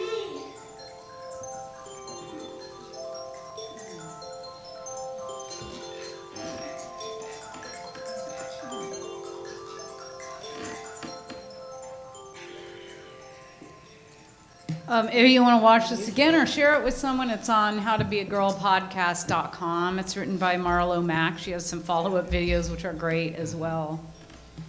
I love this video because it's so simple, and it just is so, explains so many of people's situations in their life, and the amazing number of things that have to happen for kids to be heard when they're talking about their gender in this very, very authentic time of their life, which is between 3 and 5 years old. I want to say that we have 875 kids in our practice, and many, many more who've gotten too old to be, unfortunately, to be our patients. And over the course of my career, I've probably taken care of 800 or 900 trans kids, which probably means that I've taken care of more trans youth than any other human being on the planet. And I don't say that to brag about it at all. I say that because I think that I talk about and conceptualize and teach about gender in a very, very different way than a lot of people do. And I think that there's some important things about the way that has historically trans experience has been talked about that are really pathological and really damaging and have damaged the community and continue to damage the community. And I'm going to share some of those things over time, but this is one of those places, okay? It's really frustrating. So we have this diagnosis in the DSM, gender dysphoria in children. It's different in children than it is in adolescents and young adults, but some of these things are obvious, right? A marked incongruence between your experience or expressed gender and your assigned gender of at least 6 months, and then you have to have 6 of these things. And 3 of them, I'm going to share all 6. Strong desire to be of the other gender, and insistence that you are the other gender or an alternative one. In assigned boys, a strong preference for cross-dressing or simulating female attire, or in assigned girls, a strong preference for wearing only typically masculine clothing. So this is one of those places where I have such a strong bad reaction to the fact that we've codified in our diagnostic criteria the idea of cross-dressing for trans feminine people. Why is it cross-dressing if you're assigned male and you like wearing girls' clothes? But if you're assigned female and you wear boys' clothes, it's a preference. This is so frustrating, and it's a representation of our society's feelings about people that are boys in girls' clothing, are men in women's clothing. And we continue to perpetuate the stigma with trans female experience, even in our diagnostic criteria. Unfortunately, because I think about and conceptualize gender in a very different way, I am often not invited to the table when these criteria are being determined and written down, and I think it's really frustrating. You can see it. If you look for it, you can see it, and it's very, very frustrating. A strong preference for cross-gender roles and make-believe or fantasy play, and then a strong preference for the toys, games, activities stereotypically used or engaged in by the other gender, a strong preference for play. I mean, a lot of this stuff is socially constructed. It's really problematic. Strong dislike of one's sexual, I mean, all of these things, these diagnostic criteria are sort of rooted in some really pathological ideas and models, right? They're rooted in this idea that there's only one way to be trans, and if you're trans in any other way, you're not trans, right? And we're going to continue to talk about this as time goes on. Gender dysphoria is broadly or widely described as persistent physical, emotional, and or psychological distress due to the discomfort with one's assigned sex. So the discrepancy between your gender and your assigned sex at birth. And it's not always, especially in childhood and in adolescence, it's not always expressed as related to your genitals or sex characteristics, right? There's lots and lots of other ways that gender dysphoria presents, especially in adolescence. So astronomical levels of self-harm. So cutting, burning, trans boys and trans girls do this in different ways. They self-harm in different ways, and they self-harm in different places. That's broad, obviously, but the way that young people have described it as, I'm not traditionally, I mean, sometimes the way that other adolescents describe this, but I am trying to cut myself out of my body. That's the way that a lot of people will describe this self-harm behavior. Depression, anxiety, OCD. Oh my gosh, disinterest or disengagement with life. I mean, hashtag adolescence, but I mean even more so, right? So just the idea of not being able to have a future sense of self, right? Because you're not really even doing you in your present. So it's very, very hard to have a sense of future self. Unexplainable anger, not really. It's actually completely explainable when you figure out what's happening, right? Unexplainable feeling of not fitting in, also explainable when you figure this out. Even after starting transition. And disordered eating. Oh my God, huge number of eating disorders in the trans population. And what used to be thought of as primarily something that happens for trans girls and women, it's actually very, very prevalent in the trans masculine population. And then this hypermasculinity or femininity. So a lot of young people that are presenting for care in adolescence have tried on their birth gender. They've really tried hard to make it work. And so they've done, like a lot of trans guys will say, yeah, you know, it usually happens in middle school, right? When conformity is at a premium. Oh, middle school, the dark chapter in all of our diaries. Such a horrible time, but we know that the most critical element in middle school is conformity. Right? And so a lot of times trans kids will have a period of time where they are trying to make their assigned sex at birth work. And it's always an epic fail. And the unfortunate thing about it is it becomes evidence for the parents that their kid isn't trans. Right? Oh no, what about that summer you wore a bikini? No. So loneliness, persistent, ongoing loneliness. Not necessarily that you are alone, but you are lonely. And it is really hard because most people you're around are not trans. They don't share that experience with you. And that's a lonely space. All right. What do parents do when they have a kid like this, what we saw with Marlo Mack, right? I want to show this video. Hold on.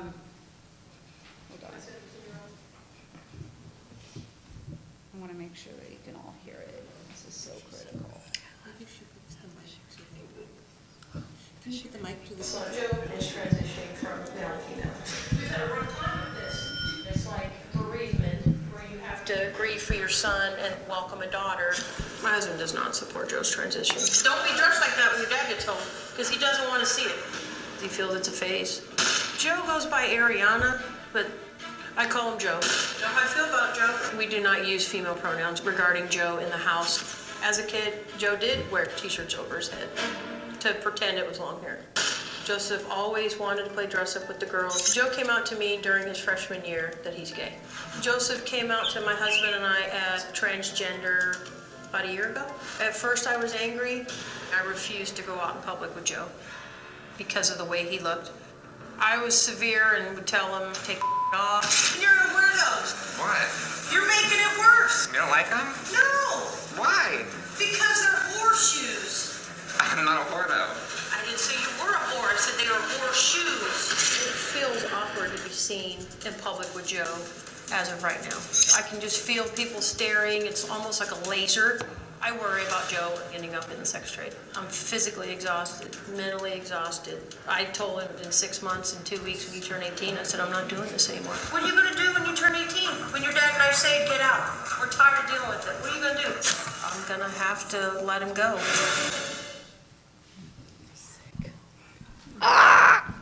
Okay. Let's see the second video. Hopefully it goes the other way. Nope, not this one. No, we're not gonna watch this again, I can't take it. So painful. No, okay, let's do this one. Sorry. I'm not sure why this is happening, hang on, oh.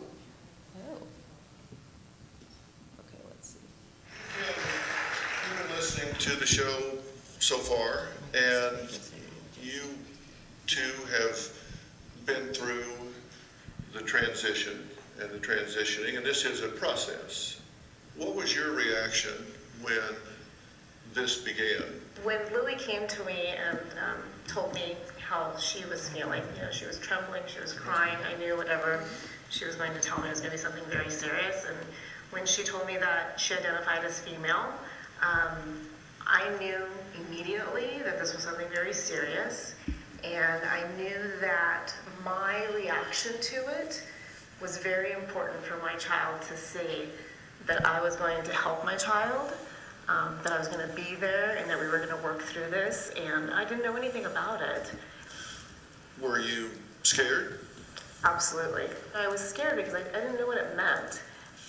What was your experience of that? Well, I think she handled it very well. I mean, I could see it was very apparent that she was going to be supportive and that she was going to be on my side, and the same thing with my dad. When I first started searching out transgender people, one thing I heard of was lack of acceptance, lack of support, and so going up to tell my parents, I was really nervous. I was thinking maybe I could get kicked out of the house, maybe they might not support me, and to just get a hug from my mom right after I told her and holding her while we both kind of cried together was a great moment, because I think something that I thought would tear us apart brought us even closer together, because I knew she was there for me and that she was going to support me. Who was that brooding other person? So, that aired on I'm Not a Dr. Phil in October. And I think that's really important, because this is not something from 10 years ago. This family, the first family that we saw, is probably the most normative reaction that happens. And it just speaks to how badly we need mental health providers to be able to work with these parents. They don't actually need to work with a young people. They need to work with the parents, so that that inadvertently people, oftentimes mental health providers, will give the wrong message to parents that supports that behavior that we saw in the first video. So I always think about that kid, Ariana's face, and I think about when we talk about people at high risk for, homelessness, for lack of employment, for not being able to finish school, for being in the sex trade, having to practice survival sex, self-harm, suicidality. There is such a huge difference between these two young women, and it's 100% due to the parents. 100%. I can say this without hesitation, that parental support is such a critical part of these young people's process. And I always, like her face, it's so terrible. So what happens for parents? So some parents actually still practice or believe in or send their kids for reparative therapy. And you all know that this is not legal if you're practicing with your license here in California. And then there's a wait and see and then an affirmative model. So reparative therapy is rooted in the idea that being trans is the worst possible outcome, and that we need to, as a professional community, do everything that we can so that people aren't trans, right? And that is also rooted in the idea that there is something you can do to make people not be their gender, right? And that's actually not true. We've been trying to do that for a really long time, and we've been sort of epically failing at that. And I also want to say that, like, a lot of what you see in the gender dysphoria diagnostic criteria and a lot of what you see rooted in the reparative therapy model is the old school sexologists, people where this work lived for the longest time, up really until about the 90s. Even when you read those books from the 70s and the 60s, what they're even saying is, look, by the time someone reaches 7 or 8, like, their gender is there. You're not going to change their gender. But what they still propagate this idea that if a child is little, and let's be clear what we mean. If your son wants to wear dresses when they're a little kid, we can convince them not to do that. And that's absolutely true, that you can change people's behavior. But you cannot change their gender. And I can tell you that a lot of people access care who've been through reparative therapy and now are like, oh, I'm 18 finally and I can get away from my parent. And a lot of times reparative therapy is practiced in religious institutions. So it's still incredibly harmful.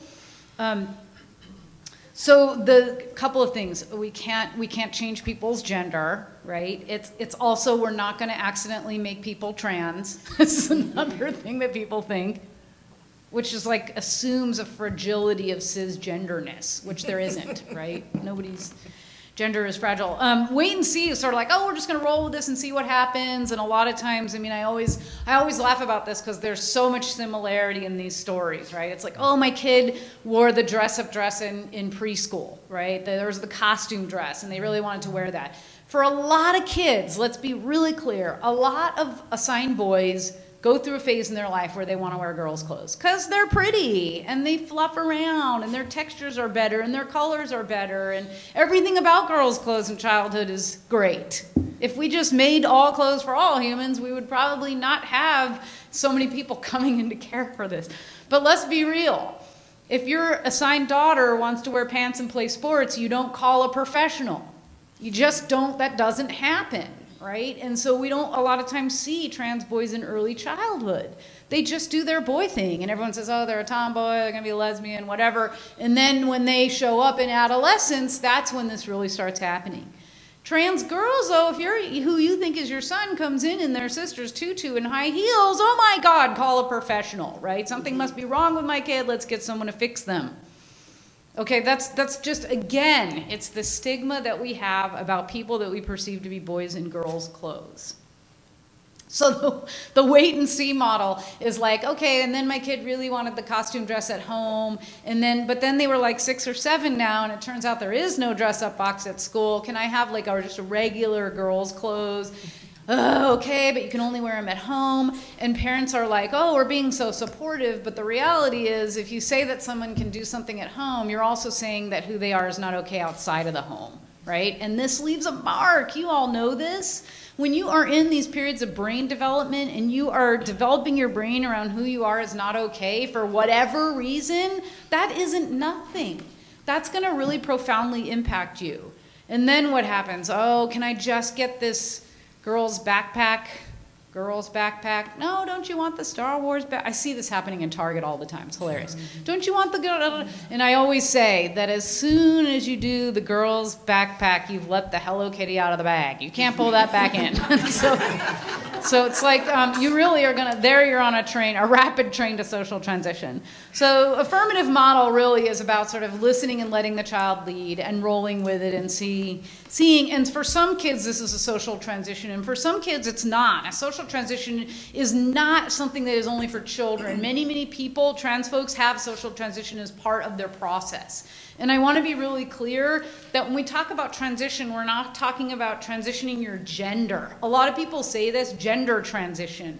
We still see that MTF, male to female, female to male. Well, that's not really what's happening. People are changing their physical presentation and expression of their gender. So I want to be really clear about this. This is one of those places where I conceptualize this differently.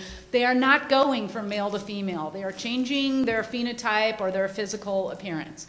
So social transition involves those things like how you're going to dress, what kind of, hairstyle you're going to have, what name you're going to use. You're living generally in your asserted gender. It's all reversible. I cannot stress this enough. We are 100% willing to put itty-bitty kids on all kinds of medication. But boy, when it comes to wearing a hat and a dress, forget about it. I'll just show you as an example. This kid right here, assigned boy at birth, we saw this kid's picture earlier. 5 years old, this kid had been diagnosed with OCD, depression, anxiety, Tourette syndrome, ADHD, oppositional defiant disorder. This kid was pulling down wallpaper, was a complete mess, and was on 15 psychotropic medications at the age of 5 years old. 5 years old. So this kid went to the 5-year physical, and the doctor said, I think your kid might be a girl. And the mom was like, what? And went home and looked it up and was like, oh my God, my kid is gender, at the time, it was not gender dysphoria, and said to the kid, are you a girl? Do you want to live as a girl? And the kid said yes. And within 6 months was off all of that medication, right? So here we have a completely reversible intervention. At any point, you can cut this child's hair and put them back in boys' clothes, and everyone will be happy again. But we were totally okay as a community of professionals putting this kid on brain-altering psychotropic medication. And so I think it is another place to say, we're not going to make kids trans if they're not trans. If this kid is not a girl, this kid at some point is going to say, this isn't working for me, especially if there's an environment of openness and support, and they have a care team around them that's going to be able to address this at their visits.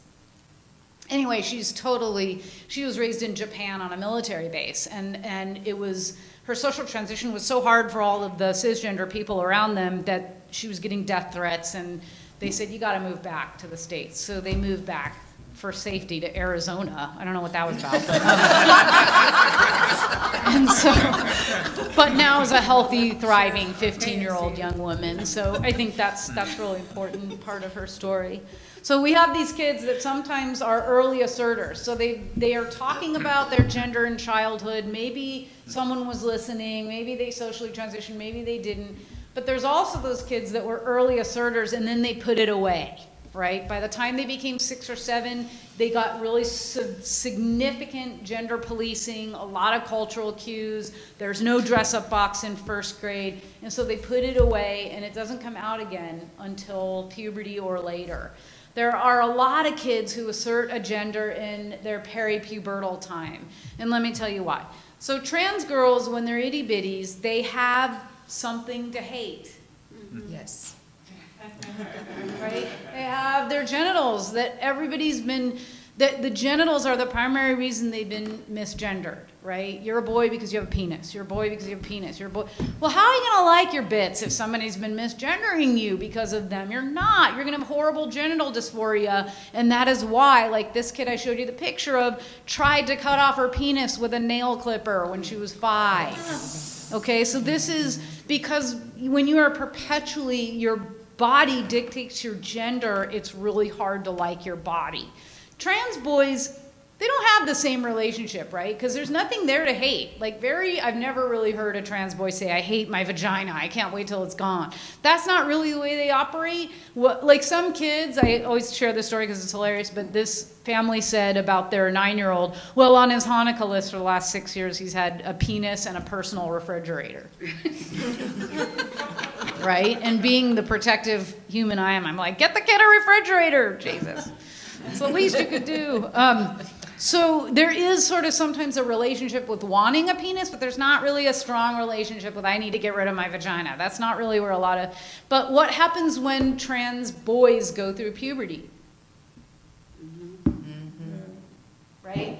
They start chest development, and now there's something to hate.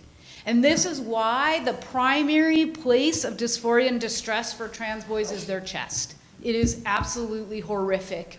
I've got a paper that I'm waiting to see if it gets published about chest dysphoria and how impactful surgery is for these kids. And then there's people who don't put their gender puzzle together until adulthood.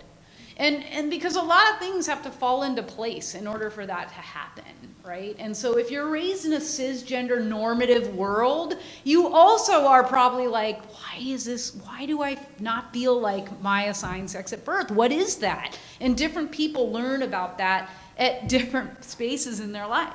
Well, why are so many people coming out at younger ages now? Because of the internet, right? I mean, 40 years ago, you couldn't sit down with your personal handheld device and type into a Google search, what does it mean that I don't feel like a girl? Or what does it mean that I don't feel like a boy?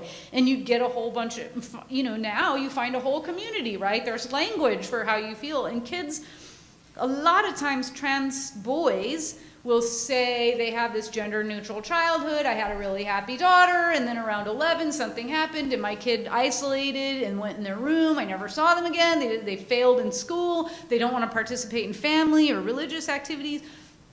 What do you think might have happened at 11, family? I don't know. Puberty happened at 11. And it caused a lot of distress. A lot of trans boys, they never tell their parents that they started their period. They just bleed into their clothes. And parents will find out because they find bloody clothes, right? And so they're sort of like, I just want to ignore this. I don't want to acknowledge that this is happening.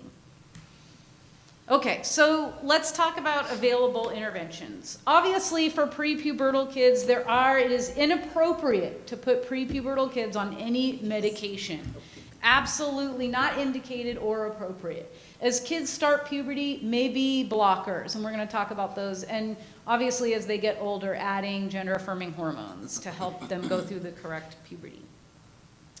So the onset of puberty is horrible. This is a really, really bad time for trans kids. It's when we lose a lot of trans kids. So we have to be really mindful of understanding what this is like to now feel like the nail in the coffin is happening. Right? You are developing an adult version of a body you do not resonate with, and it is incredibly distracting for people. They cannot participate in their life when they are freaked out about getting these secondary sex characteristics that for many, many people are going to require surgery to reverse.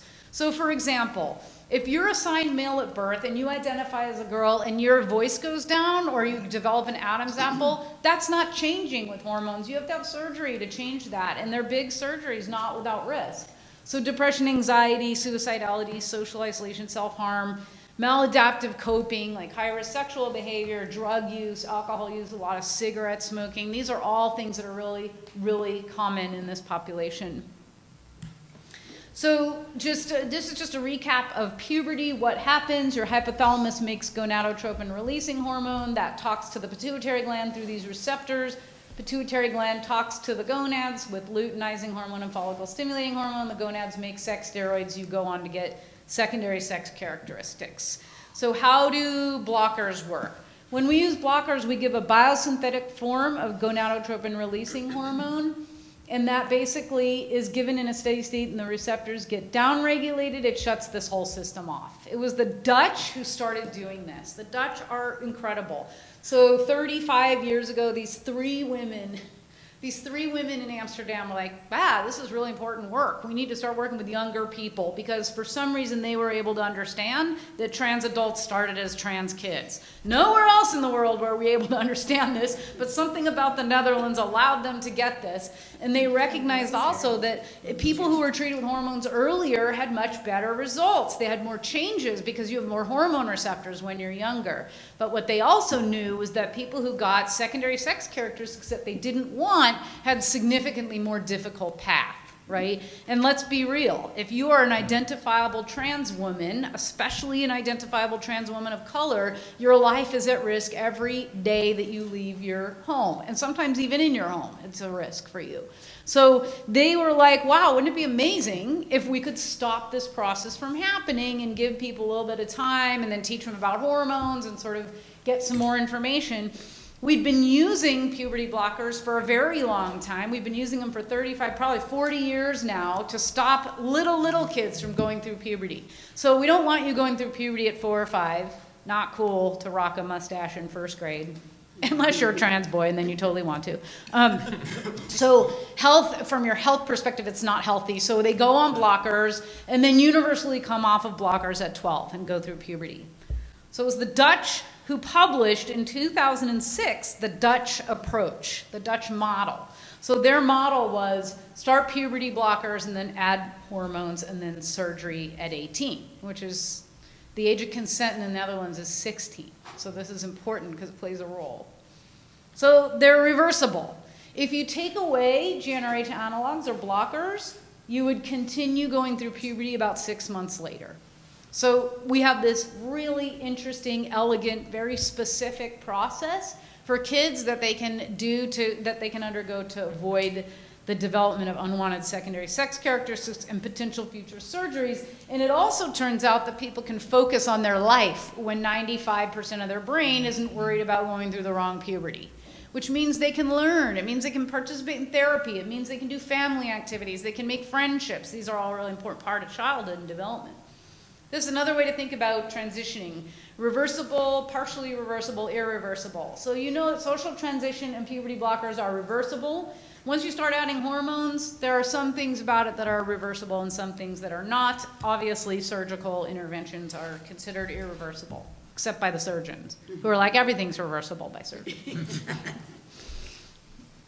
In adolescence and adulthood, there are equally ridiculous criteria for this diagnosis of gender dysphoria, and some of them are really obvious, you know, like a strong desire to be rid of your primary and/or secondary sex characteristics is incongruent, strong desire for sex characteristics of another gender, strong desire to be of the other gender. And then here's the ridiculous things. A strong desire to be treated as the other gender, or some alternative gender different from your assigned one. A strong conviction that you have the typical feelings and reactions of the other gender. Like you get out your big book of feelings and reactions, and you see if you're in the pink pages, then you're female. No, there isn't that, as you know, because you all are the keepers of our feelings and thought processes. And they're not gendered, and this is really important because now we're making criteria that people can't actually meet, and that's really frustrating. And this piece about clinically significant distress or impairment, you see this on the childhood diagnosis as well. But what happens is when kids are socially transitioned, they no longer have functional impairment. There's some great data from 2 years ago about this. So that makes it a little bit of an issue. Okay. All right, well, this is the most common question that people ask me, who is actually transgender? How do you know? How can you be sure that you're doing the right thing? You know that the way the current guidelines are is they recommend a significant amount of therapy prior to moving forward. Most people develop their clinic models as a fear-based approach, right? And it's really rooted in, we are nervous that we're going to make you trans when you're not, right? And that's the worst possible outcome, is if you're trans, but it's even worse if you weren't trans and we made you trans somehow. So I think this is really important, and you all play a role in this because you are required as a trans person to prove your gender to a mental health therapist before you move forward with hormones or surgery, right? Now, why is that problematic? Well, why is it not problematic? It's problematic for a lot of reasons. The first one is that you know your gender. We're all the keepers of our own gender, right? Oh, I always say this, I wish I had this. Right? P on a stick and a T comes up if you're trans. Don't have that, and that's because your gender is, right now in science, your gender is a subjective telling, a subjective experience. So the idea that you have to go and prove something you already know to a stranger who actually knows you far less than you know yourself is kind of a silly concept, and any of us who are not trans would find that unbelievably offensive. You know, like let's say you're like, oh, Mom, guess what? I'm gonna go out for prom queen. Oh, you need to go to therapy for 6 months because we're not certain you're a girl, and we don't think you should run for prom queen until we know you're a girl. So go to a therapist and prove that you're a girl, and then we'll be cool with you playing on the boys soccer team if you're a boy, et cetera, right? It seems ridiculous when we talk about it for cisgender people, but we do this all the time for trans folks. We ask them to prove things that are impossible to prove for any of us, right? So I had a dad once sitting in the office with his trans son, and he said, but what do you mean you're a boy? Like, tell me that, how do you know that you're a boy? Like, what does that mean? And the kid like all of us, if presented with this question, was like, and I said to the dad, well, maybe it would be helpful for your child if you told us how you know you're a man.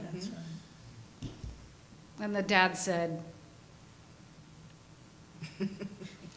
oh, right? And so I think this idea of having to prove your gender, but it's also bad because when you make a requirement, first of all, everyone here doing therapy, right? A lot of people doing therapy, right? It super works when you make someone go. No. You can make someone sit in a room with a therapist, but you cannot make them participate meaningfully in therapy, right? So you're requiring people to do a process that is very difficult to mandate for people. The second part of it is, if you as a trans person go into a therapeutic environment knowing that that person is going to check off the box or not, it's likely that you are going to lie. Because the transcript, the trans narrative, the acceptable one that gets you moving forward with hormones and surgery, is well known in the community. Guess why? Because the community is really small, and you go online and you type, what do I need to tell my therapist in order to get a letter to go forward with hormones, right? And so what happened? What happened was that people would go into therapy and they'd say this narrative that is not true for every trans person because they want to move forward. Now, that's actually not good therapy, it turns out.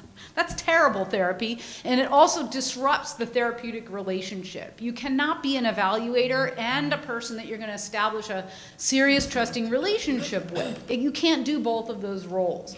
So this idea is the foundation of many, many programs, that you have to go through this fiery hoop before you get what you need, and it's often unavailable. I just cannot say this enough. We've set a gatekeeper model in practice and not provided enough gatekeepers. This is also infuriating to me. So Kaiser, for example, Kaiser has a very, very iron gatekeeping model. Young people who need to move forward with hormones and surgery, they have to meet with a psychiatrist, they have to meet with a psychologist, but they have no therapists who do work with people under 12. So it's like, but you need to be blocked when you're younger than 12. So this is really frustrating. So I thought about this question, how do I know who's trans? How do I know who's trans? Why do I have this, because I never actually had this model of fear. And I realized that it wasn't about me knowing, it was about me believing and hearing people and saying, oh yeah, okay, yeah, you tell me your gender, you're the best keeper of your gender. Let's see what you need to move forward. Now, does that mean there is not a role for mental health people in the lives of trans youth? No, there's a huge role for mental health providers. It's astronomically important, and especially after people start hormones, because you're walking in the world presenting as a different gender. And that's not nothing when you've been socialized in one gender all of your life, and suddenly you're walking in a different gender role. That's really important, and you need a skilled and compassionate person to walk that journey with you. And it can't be your parent, because your parent super hopes you're not trans. It has to be a neutral person. And so there's a huge role for mental health therapists. All right, what are the concerns about starting hormones? They're a teenager, they can't make a decision this big. This is my favorite thing. If you're talking about your gender at 3, you're too young to know. And if you're talking about it at 15, why weren't you telling me when you were 3? No right age to be trans. What if they change their mind? That's a big one. Hormones are bad for your body, and hormones will cause cancer. I don't have time to go into all of these things, but needless to say, you can probably imagine what I would say about a lot of these things. It's not trendy to be trans. That's a huge one right now. It's what's trendy is to be a gender bender. What's trendy right now is to present your gender in all kinds of mixed ways so that people are confused, and as a young person, you can blow up the binary. It's a place of solidarity for young people who are cisgender, but they want to stand in solidarity with their trans peers. Let me tell you something else. People will not stick a needle in their body every single week to give the middle finger to their parents or any other adult in their life. It's just not how humans work. They might do it for a month, but they're not going to do it for much longer. And the same thing with taking pills every day, and the same thing with undergoing long and arduous surgeries. It's not trendy to be trans. It's unbelievably difficult. There are horrible messages that we're seeing in the media that are coming from the very, very top of our administration right now that discount, discriminate against trans lives. lives. So it's really, I mean, there are so many things about that idea that are wrong. Also, hormones don't cause cancer and they're not bad for your body. I'll just summarize it in that way. So this is one: first, do no harm. People say like these things, right? Medical side effects, regret, cancer, infertility. But on this other side, we have all these things stacked up, right? Like behavioral problems and depression and self-harm, substance use, anxiety, school failure, social isolation, high-risk sexual behavior, suicide.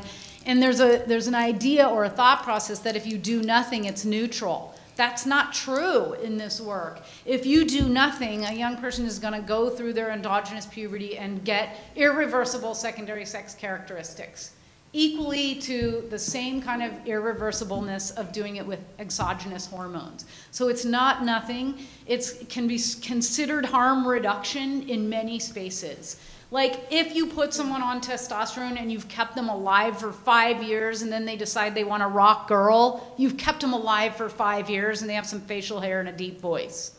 Welcome to a lot of women's worlds, right? So I mean, I don't mean this to be flippant, but I do mean to say this because I think sometimes people perceive hormones as a bullet that you can't pull back from. That's not true. It's a long and arduous process. It's a second puberty.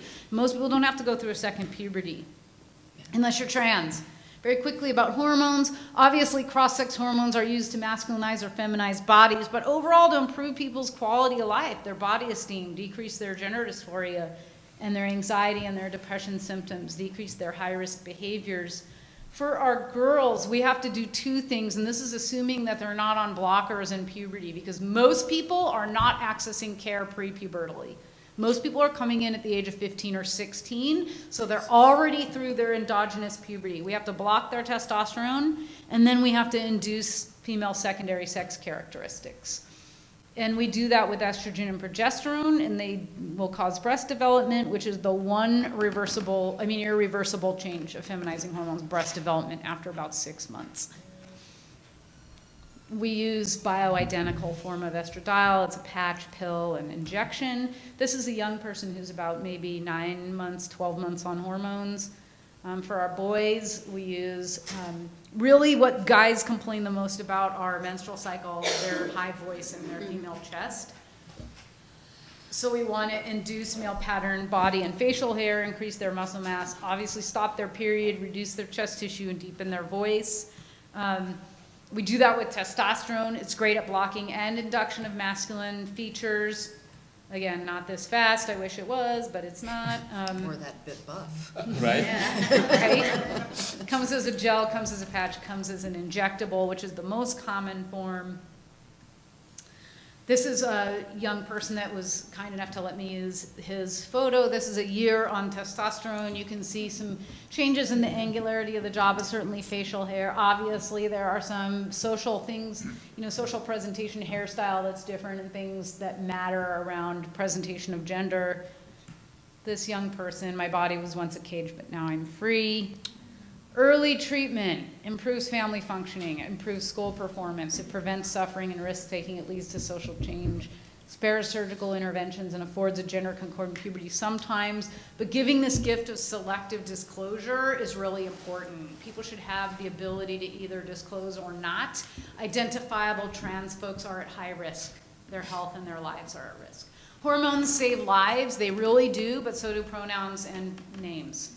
So this is just these practical places that when we're thinking about curriculum changes or thinking about things that people should do, adapting intake forms to ask legal name and name, to ask pronoun or gender identity, to put more options than just male and female. All of these things are so desperately easy to do, and they change people's relationship with facilities, providers.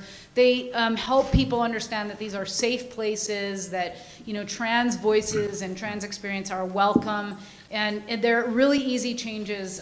There's so much more I could tell you about gender. We do 14-hour trainings, and we still have to leave stuff out. But I just want to shout out to my amazing husband. I'm married to a trans man who has taught me a lot. He's one of the great gifts I've gotten from doing this work.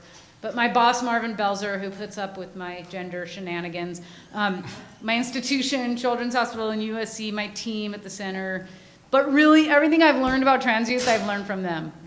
And I really want to actually stop the problem of what's going on, which is I had to go and teach my doctor, I had to go and teach my therapist about what trans is, and that's really problematic. I don't think you should actually have to pay a therapist to teach them about your life experience. So that's my plea to all of you. I just really appreciate you all having me here today. I certainly could come back and talk about more stuff, maybe like for the next 50 meetings. But if you have any questions, I'd be happy to answer them. If we have time for questions. We do. Okay. Yes. I love your nameplates. They're so fancy. Try to pronounce it. Have you written a book? Like, where can we get more information? I know. So here's my thing about writing a book. I have about 80 pages of a book, and I revisit it every several months, and I have to change it. And so it's a bit of a challenge to write actually a good book. There's a lot of not so great books out there, but can you recommend? I know. There's some great, like really, I mean, I think one of the best books, and it was written now, I think about 10 years ago, is The Transgendered Child by Stephanie Brill and Robin Pepper. That was a really good, I think that's a really good beginner book. It's a nice place to jump off from. And really, I mean, the whole book is like, love your kid, support your kid because they're cool. And, you know, we should support our kids. That's what we do as parents. But it has a lot of anecdotes in there that are really helpful for people. Like people's stories and stuff are always really helpful. There's great children's books. So there's, I mean, Diane Ehrensaft, oh my God, she's amazing. She wrote Gender Born, Gender Made, and then her newest one, I can't remember the title of it, but they are, I am not gonna lie, they are dense, dense books. That woman has an unbelievable mind and a wealth of experience, but she is very similarly situated in her feelings and thoughts about gender as I am. I really, really am gonna write a book. I just don't know how I'm ever going to finish a book. Okay, thank you. Sure. Could you, since possibly other people are watching, could you speak to non-binary identity just for a moment? Because people do think of gender as binary and it isn't necessarily. Absolutely. So non-binary, and I don't think, first of all, I'm not a non-binary person, so it's very hard for me I'm not the authority on it, right? So let's be clear, I'm a white, cisgender, I don't know, sort of straight, I don't really know. But anyway, that's not important, but I'm not non-binary, that's what's important. And I think so the emergence of non-binary is not new. I love this. There's this guy, Jude, that comes to many of our presentations, and he's always like, whatever you young people thinking non-binary is new. It's been around since forever. And I think he's like 60 or something like that.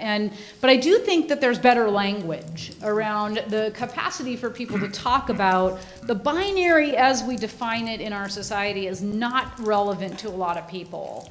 And one of the problems with the binary is the assumption that male and female are on opposite sides of the gender spectrum, right? So I always say this, and I have a picture of this somewhere in one of my presentations. I think that gender is probably more like a color wheel, right? And we have male and female as referent points, and most people sort of cluster around that in the way that we define it, but it's tough to say my gender is lying.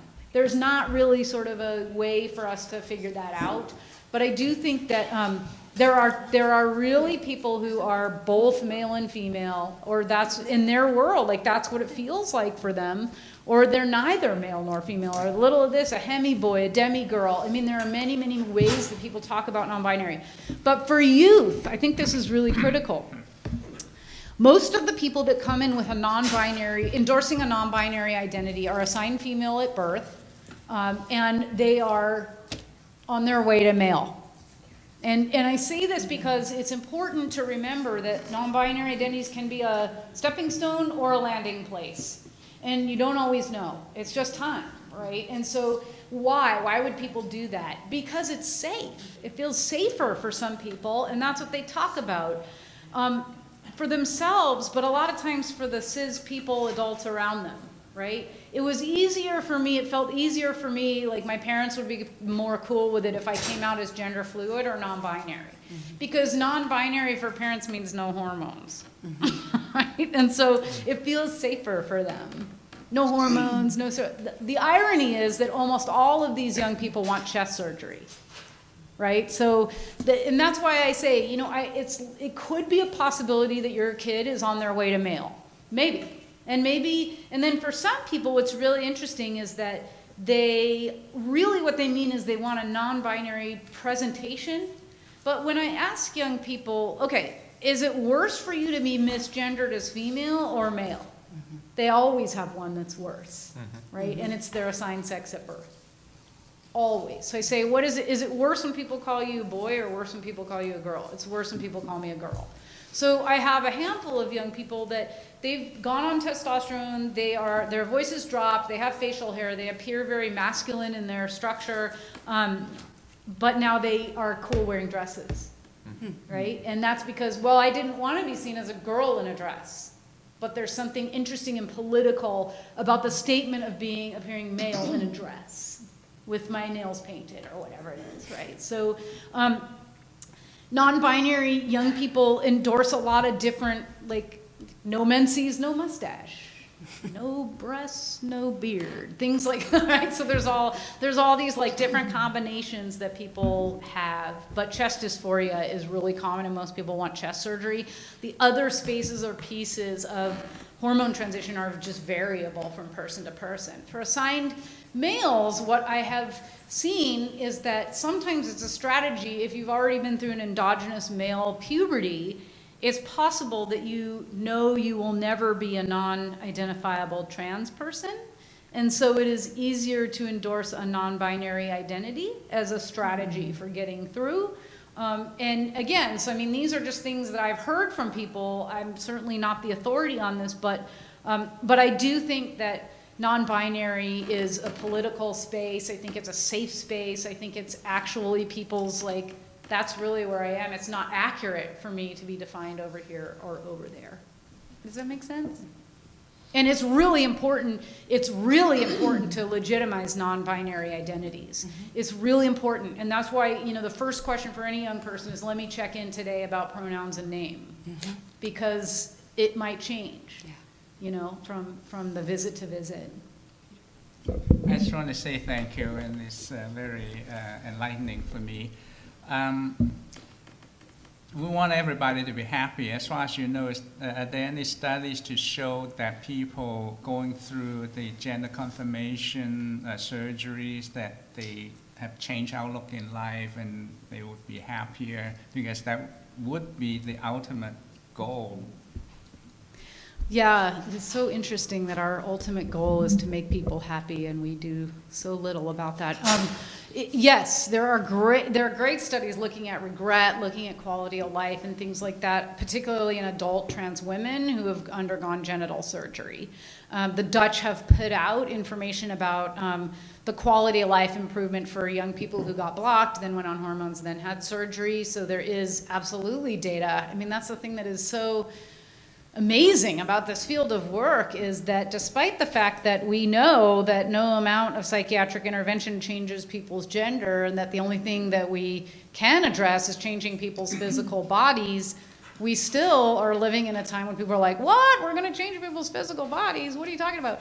So there is a body of literature about that very thing that you're talking about. In fact, so I just did this chest dysphoria scale. I created this scale based on what I'd heard from a lot of young people, and it really was profound to see how impacted.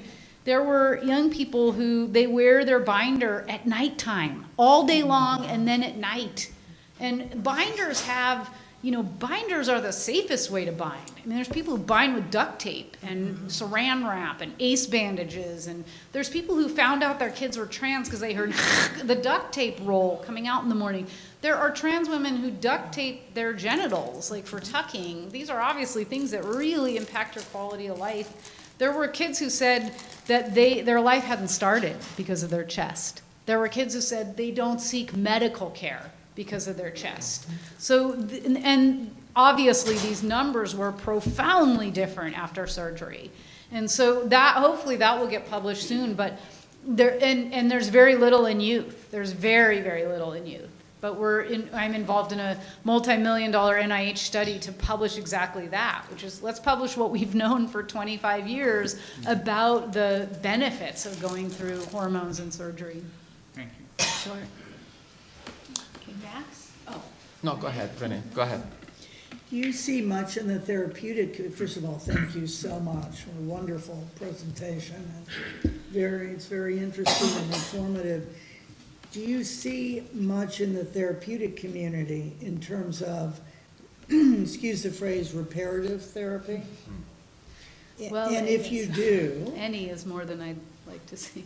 Sorry, what's the end? No, and the second part of it is, if you do, is there anything you need or would like from the board besides the issue of education?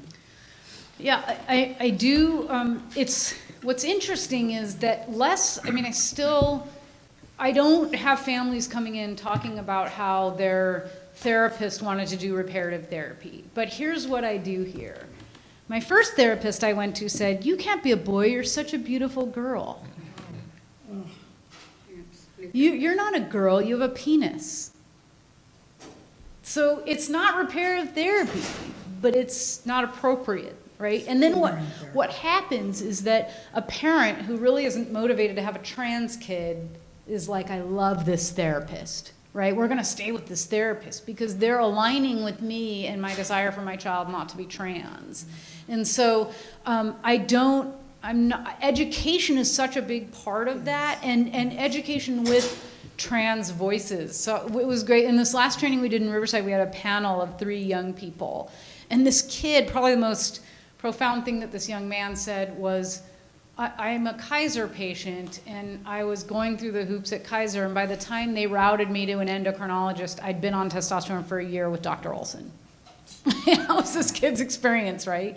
Which was like a little celebration and party for me, but probably not for the Kaiser people. So I think that educating around, like, let's be sure of who we're taking care of when we design our clinic models, right? Are we taking care of us as cisgender providers? Are we tending to our own discomfort? Is it our discomfort or the parents' discomfort that we're tending to more than the young person's discomfort? Yes, I will tell you that 100% of the time, yes, we are. And so we have to set up models. Interdisciplinary models are really important. I think that if you don't do trans work, please don't put it on your page. If you do LGB work, put that you do LGB work, but don't put the T in if you don't do it, because they're very, very different conversations. And while there's some overlap around sort of discrimination, things like that, there are huge areas for trans youth that are not at all similar to LGB youth. So I wish that if there seems to be in the world of mental health provision this, if you want to say that you provide LGB competent care, that you put it on your website, but it really needs to be clear, LGB, because what happens is the insurance companies will then give you a list of 50 people who have LGBT sensitive services or a specialty, and then you call all of them and they're like, no, I've never taken care of a trans kid, right? And nobody wants to be that first person, you know? So I don't know, maybe you could do some sort of thing around that, like, you know, don't put T unless you really mean it. Please just leave it off, because that's very disruptive to people and it puts them back in their care, right? As long as we still have this model of you need to go to therapy before you're getting into care, we have to have people who can do the care, right? They need to be able to do the work. Because if it delays you another year because your therapist really doesn't do trans work and they say things to you like, you're not a boy because you're such a beautiful girl, and other things, that's not actually helpful. Okay, Max? I know we don't have much time, right? But Dr. Olson, thank you. It's not the first time I hear from you, of course. And there are a lot of things that there are about the binary. Just to close that loop, there's actually a bill on the Senate, I believe, in California, where the gender marker IDs will change in about 3-4 years. Everything passes, so that will affect also the BBS and the applications and on, which I think it's an honor to see that as an identity, not just a stage, yes. Right? And so thank you. Many people know that I'm also an LGBT provider. So I think from the provider standpoint of view, and also you're operating in an area, Los Angeles area, and the rest of the world, where the discrepancy, I would say there is more access, as that's not even always true, but there is more access to providers that are knowledgeable as yourself. When you live the big metropolis, the San Diego, LA, San Francisco, it's a nightmare. And I provide services in an area that is not so out there, but it's just 30 miles away from San Diego, and I deal with providers, with licensed providers that they're refusing to understand the language. They have their own philosophy about it, and it's hard to find providers that are actually supportive of transgender kids. When the parents find, they discover their identity of their kids, that they go through the process, they really don't know where to go. So there is a lot of barriers that is financial, but also educational. One thing that we deal a lot, the level of abuse that occurs towards our transgender population from their own families is unheard of. I mean, all of us, we work with underserved kids and people that are poor and violence, domestic violence, you name it. But when in addition to that, you have the element of literally cutting the wings of these kids when they're really early. Yes. And they do it in a there are so many ways you can do that, and I don't mean to direct you to it, but I just say that there are a lot of providers out there that they are not licensed. They profess to be, but they're not. And they are licensed, and they wait for you to turn 18, and then they operate on youth, and they actually happen to be transgender or LGBT. So there is a lot of conversion therapy going out there, actually, more than what we would like to see. Yeah. And hundreds of kids ran away from the states of conversion therapy and come to us all the time that they're completely broken when they're alive. Yeah.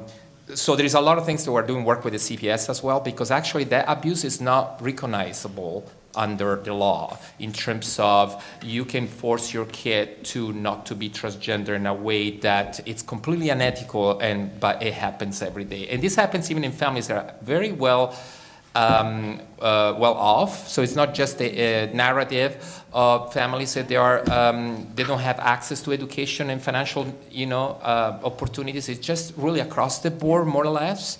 So it's really tragic when we see institutions endorsing the wait and see when it goes well, wait and see what happens, instead of endorsing, affirming your kid identity. So there's a lot we can say, and I thank you for sharing that. The last thing, I think, as a providers, we definitely, whatever that means and how it's translated into, because we have a lot of limitation in our jurisdictions as well, but definitely education, but definitely having the conversation and see how that can be translated in providing, making sure that our licensees are also very aware of the opportunity to reach out to professionals that can actually educate them about this, because it's a need everywhere we go. It's not just in a bigger city. And it's also really problematic because you have people who are saying they're professionals and they're going and educating people about how to do assessments. Yes. Yes. That's how you assess a trans kid. Mm-hmm. And that continues, it perpetrates that model, right? Of like an outsider knows your gender. Absolutely. Absolutely. So thank you. Thank you for, You're welcome. for being here. Thanks for having me. Thank you, Dr. Kennedy. Thank you very much.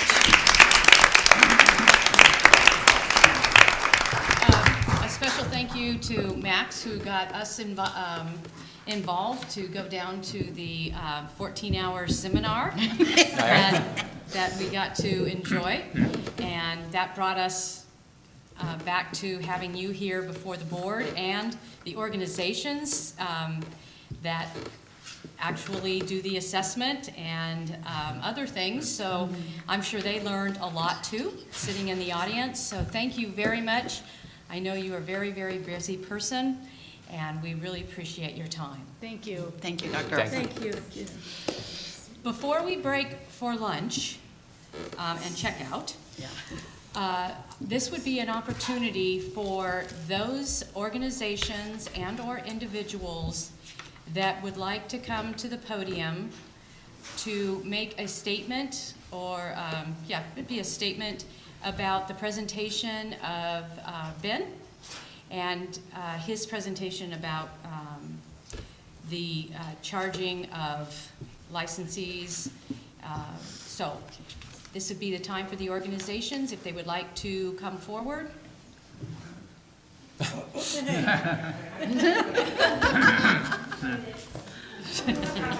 right, children. Dean Porter, California Association for LPCCs. I just wanted to make a comment that the 6 hours of practicum that Ben was talking about are a degree requirement for LPCCs. And so it's up to the university to oversee these 6 units, to arrange for sites. In fact, our American Counseling Association Code of Ethics has a section on responsibilities of counselor educators and a subsection on field placement, where the faculty must provide direct assistance to the students to find an appropriate practicum site and assure that the site supervisors are qualified and understand the requirements.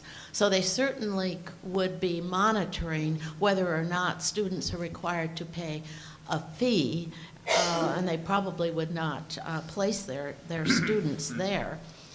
I fear this may not be happening with some of the online programs where the students are just having to find their own practicum sites. And so that's a whole other problem. Maybe they're the ones that are getting charged the fees.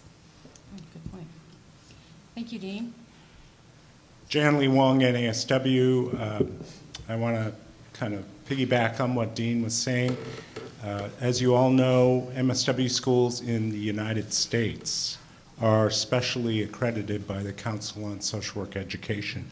What that means is field standards, field agencies, field supervision are all standardized. And there's nothing that would permit field agencies to charge MSW students for anything, supervision, volunteering, whatever you want to call it. And I think this is important to understand because there currently, as I understand it, there's no tool in the MFT university world that's regulated by this board that they have this specialty kind of accreditation. I know it is available. Ben talked about it. That would be one of the things to look into as far as trying to change some of these situations where MFT students are charged by their agencies. I support the recommendation that the board look into this and report back. Okay, thank you.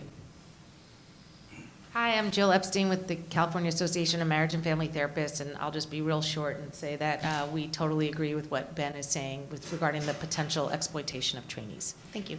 Okay.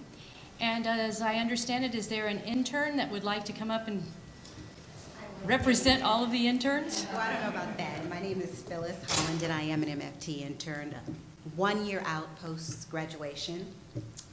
And as being someone who's on the front line, I could say my colleagues would probably agree with me on this. What Dr. Caldwell spoke of is very much a problem. I remember as a trainee, I would not even consider a practicum site where I had to pay a fee. It was just out of the question. And then, and I think, unfortunately, I think sometimes that does impact the type of comprehensive training we're able to get as a result of having to make that decision. And second of all, I wanted to say that now as an intern, there are a lot of parallels that, even though I'm no longer a graduate student, there's a lot of parallels that I experience that practicum students as trainees experience as well. Right now, I have my student loan payment. I went to USC. Do I need to say more? There's the state and local association fees that come up on a yearly basis. There's my liability insurance that I need to keep in place from year to year. There's my intern registration, gets renewed every year. Now, as you graduate, you have to take your law and ethics exams, ka-ching, ka-ching, ka-ching. So I'm putting all of this money out, and I'm not getting a great deal of money in return for my training at the master's level.